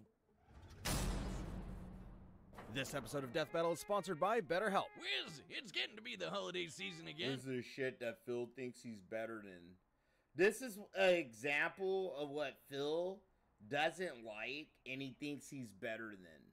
He doesn't like YouTubers that put these kind of ad placements in their videos when it's not a big deal anymore. Because you have all these tools to do this.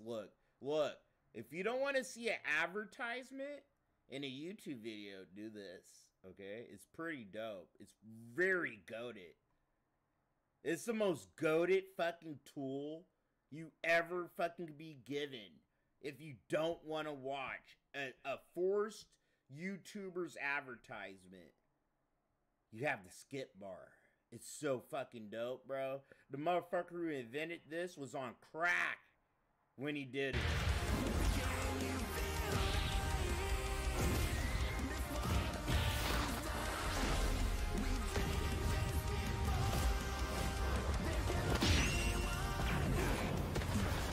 Today's the day. We'll finally settle who's stronger. If you say so.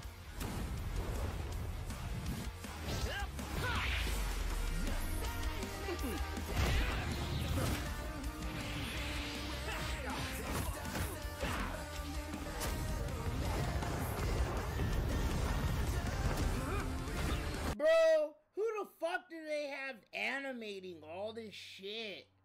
I swear to God, I've been watching Death Battle for 11, maybe 12 years, right?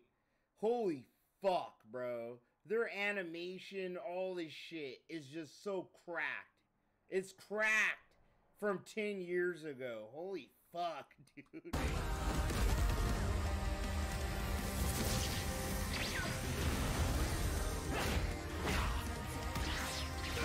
You're holding back. Give it your all.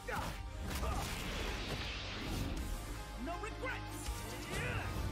A cave throw, bro. I'm doing just fine.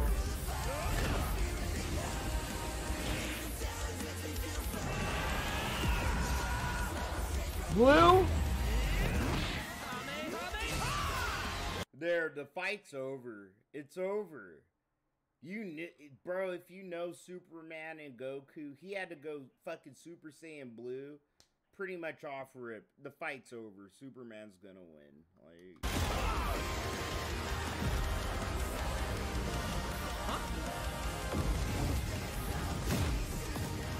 It's done, bro.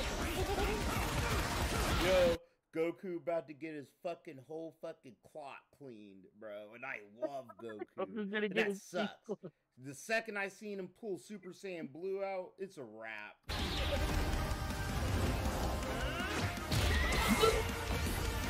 Bro, woohoo!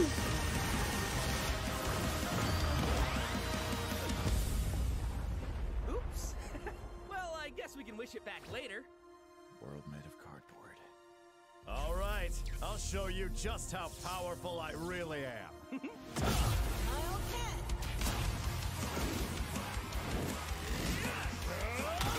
Like a job for... Yo, that's funny. These are all the other times, bro. Like the last two Goku versus Superman. Every time they hit each other, they show a scene of the old fight. This is awesome. That's kind of dope. I didn't know this one was so good. Yeah, it's big armor.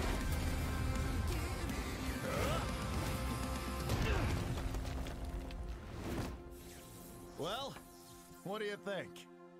That was awesome! Nice suit! Oh, thanks. Kryptonian fabric. My mom made it for me.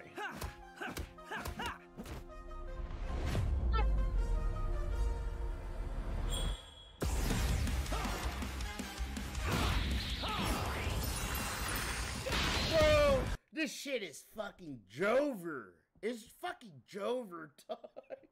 It's Jover. Fucking Superman didn't even do nothing yet, homie. Like, Goku pulled out everything.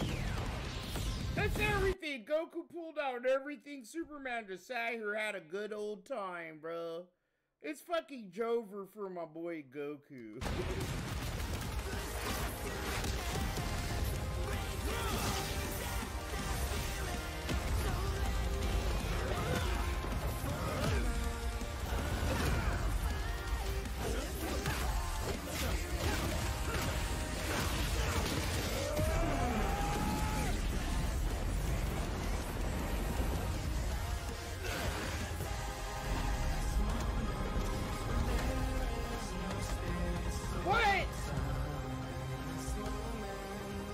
Fuck that shit, bro. It's so fucking cheap. Superman just diving into every red's fucking sun, dude. Get the fuck out of here. Finally.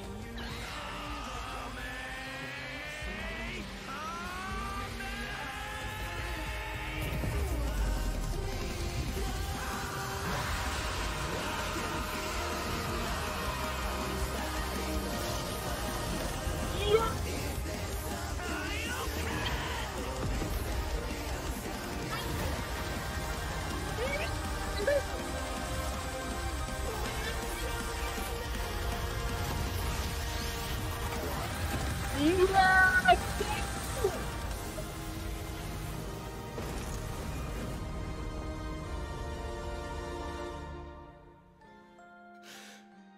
fucking Jover, Goku. Huh? Ah, darn it. Almost had me there. That was actually pretty fun. Yeah, it sure was. But I'll be stronger next time. I look forward to it. Let's go again. You're on.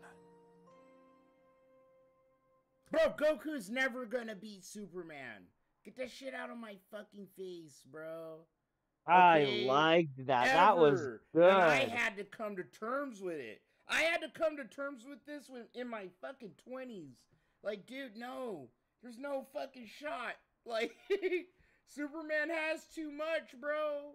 He's given too much. KO! That's it! The final, indisputable answer! Ah, who am I kidding? People are gonna argue this one forever. There are so many ways this battle could go, especially with all the other continuities. Yeah, for real, Goku would kick almost every other Superman's ass, except for the main one. There's a lot to cover, so let's address the 5 categories most representative of this fight. First up, strength. Both could hit hard enough to break or make their whole universe, or take it in stride, like when Superman got smacked by the whole antimatter universe. At most, Dragon Ball's universe is 1,505 times larger than our own. But based on the DC Universe's officially established age and rate of expansion, it is 1.6 bajillion times larger. Over a novemdecillion times more than Goku's. At some point you reach a number high enough that it just doesn't mean anything anymore. Anyway, Goku's obviously gotten stronger since the Beerus fight, even by billions or trillions of times. He's defeated Jiren, Broly, Moro, and Fu. But even if we highball Goku by quadrillions or quintillions of times, the gap is just too much, especially with the World Forger feat. Not even Heroes competes with that. Superman takes the edge in strength. But strength isn't everything. Let's talk speed. Both are obviously way faster than light, but Superman crossed that mega-sized universe of his in seconds and flew faster than infinity. Makes sense, he can keep up with the Flash, whose speed is so ludicrous it's unquantifiable. Don't count Goku out though. Flying across the entire afterlife in base form and outspeeding Eos's future sight takes some crazy speed. Fighting Zamasu as an omnipresent merged timeline also implies immeasurable speeds. That, combined with instant transmission and Ultra Instinct, could probably keep up. Maybe. Quantifiably, Superman is faster, but both are immeasurable. The safest bet here is to say they tie in speed. Especially when we look at skill. Goku's a martial arts master. He's definitely got better battle instincts. He wants to fight and is dedicated to his training, while Superman sees training as a means to an end. Superman's knowledge in pressure point combat and Kryptonian martial arts are impressive, but he's only used them a few times. It would be disingenuous to say he's an equivalent master at them. So Goku wins in skill, but not necessarily in experience. Don't get it wrong, Superman is not a mindless brawler. He's trained with Batman and Wonder Woman. He's even defeated martial arts experts like Cobra without powers. Goku has spent decades training, but Superman battled Norse demons for 1,000 years. He's also astonishingly brilliant, like when he reassembled the reality warping miracle machine from memory. Experience obviously goes to Superman, but perhaps less obvious is our last category, powers. Hakai, Spirit Bomb, Mafuba, Instant Transmission, God Key, God Bind. How does Goku not win with those? In Dragon Ball, Ki is dependent on physical ability, so it's different from magic. God Ki is simply pure Ki, and magic isn't an auto win against Superman anyway, whose greater strength could break out of something like the God Bind. Mafuba and the Spirit Bomb would take way too long, and Goku's never successfully used Hakai before. Even if he did land it, Superman's impossible to erase from reality. Like, he's tanked Omega Beams, which do the same thing as Hakai. Superman can time travel, countering instant transmission similar Told ability you, from Heroes. Superman's just too OP, bro. He's too OP, and he's tanked so many things that would just erase Goku. Literally, like, the Omega Beams would erase fucking Goku's ass, bro, without a doubt. Batman dodged them. Okay? Batman's one of the few mortals that could sit here without superpowers. He dodged the Omega Beams, but he's never been hit by them. Superman's been hit by those motherfuckers, bro. He did. He tanked those things. Could Goku? Right? It's been proven in the Dragon Ball universe, bro, that characters as strong as Goku can't withstand an attack as powerful as a history erasing attack like a Kai or the fucking Omega Beams. That's a good fucking point. And regarding teleporting him to a red star, ignoring the fact that Saiyans can't breathe in space, though Goku's certainly tough enough to withstand a vacuum, instant transmission requires another person to act as a beacon. He can't just warp to any red star. Even if he did, Superman could simply fly away and find a blue or white star for a supercharge. And Goku could not pull off the same trick twice, as Superman could phase through his attacks. So, that's it then. Clark has too many counters, so he takes the edge in powers and it's over. Well, I think Darkwing, I could be wrong, but from my memory, Batman has always dodged the Mega Beam, or he dodged them good enough, right? But barely, where they skimmed his ass, or they hit the ground next to him, and it made an explosion where it looked like they hit him. But no, I don't think Batman's been hit by the Omega Beam. Batman has no superpowers, no safeguard. If he got hit by the Omega Beams, he would have been erased. Batman's never been hit, dead on by those motherfuckers, bro. He's the only mortal, I think, in the DC universe, besides Superman, probably, to successfully dodge the Omega Beam. I remember Darkseid actually going, holy fuck, you're the only motherfucker that's actually dodged my real ass fucking Omega Beam, bro. You're him. You're a different human. I remember Darkseid actually, patting Batman on the back for that. Damn, this guy, he's fucking built different. He's built different. He dodged the Omega Beams. There's something else. Goku versus Superman breaches a broader zeitgeist. They sent him back in time. Isn't that Elseworld shit, though? I could be wrong there. Correct me, But you are right. He did get hit. What fucking comic is that? Because you're not wrong. Damn, bro. I was fucking wrong. Batman did get hit with the Omega Beam. He did. But it didn't kill him or erase him like it should. It sent him back in time.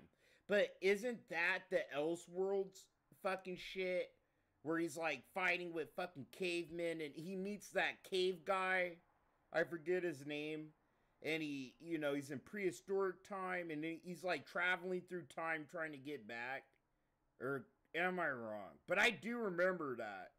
Batman did get shot back in fucking time. And they made a bunch of fucking toys and shit about it. Characters fighting. For a whole generation, especially in 90s America, superheroes represented an unyielding status quo. Spider-Man, Batman, Captain America rarely change who they are or what they believe in. For a lot of people, that's tiring, and Superman is an icon of that. Then along came anime. There was a whole other world of ideas and stories for us sheltered Westerners to experience, and Goku's an icon of that. So while many see this as a debate between characters, others see it as a debate of ideologies and culture. And if that's what's at stake, who wants Goku to lose? You're sure you're not overthinking this? It's not our intent, but it does call into question what we're doing. How can people agree with what we take as fact when fiction relies on interpretation? Are we stripping characters of their importance by simplifying them to contestants in a vacuum of violence? And if so, then what's the point?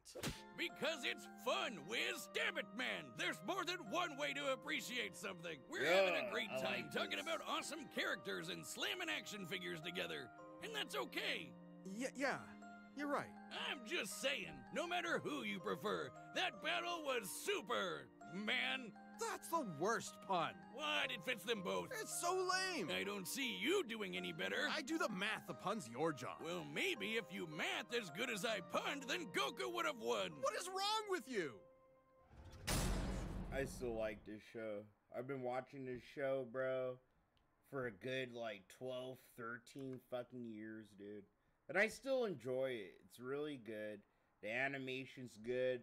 The numbers and the research, bro, stacks up. They don't sit here and really cut corners and hump her up. So if you like seeing different characters from comics and anime or movies and comics and blah blah blah. They covered almost every fucking matchup, and they actually try to use like the fucking facts and the data and shit like that.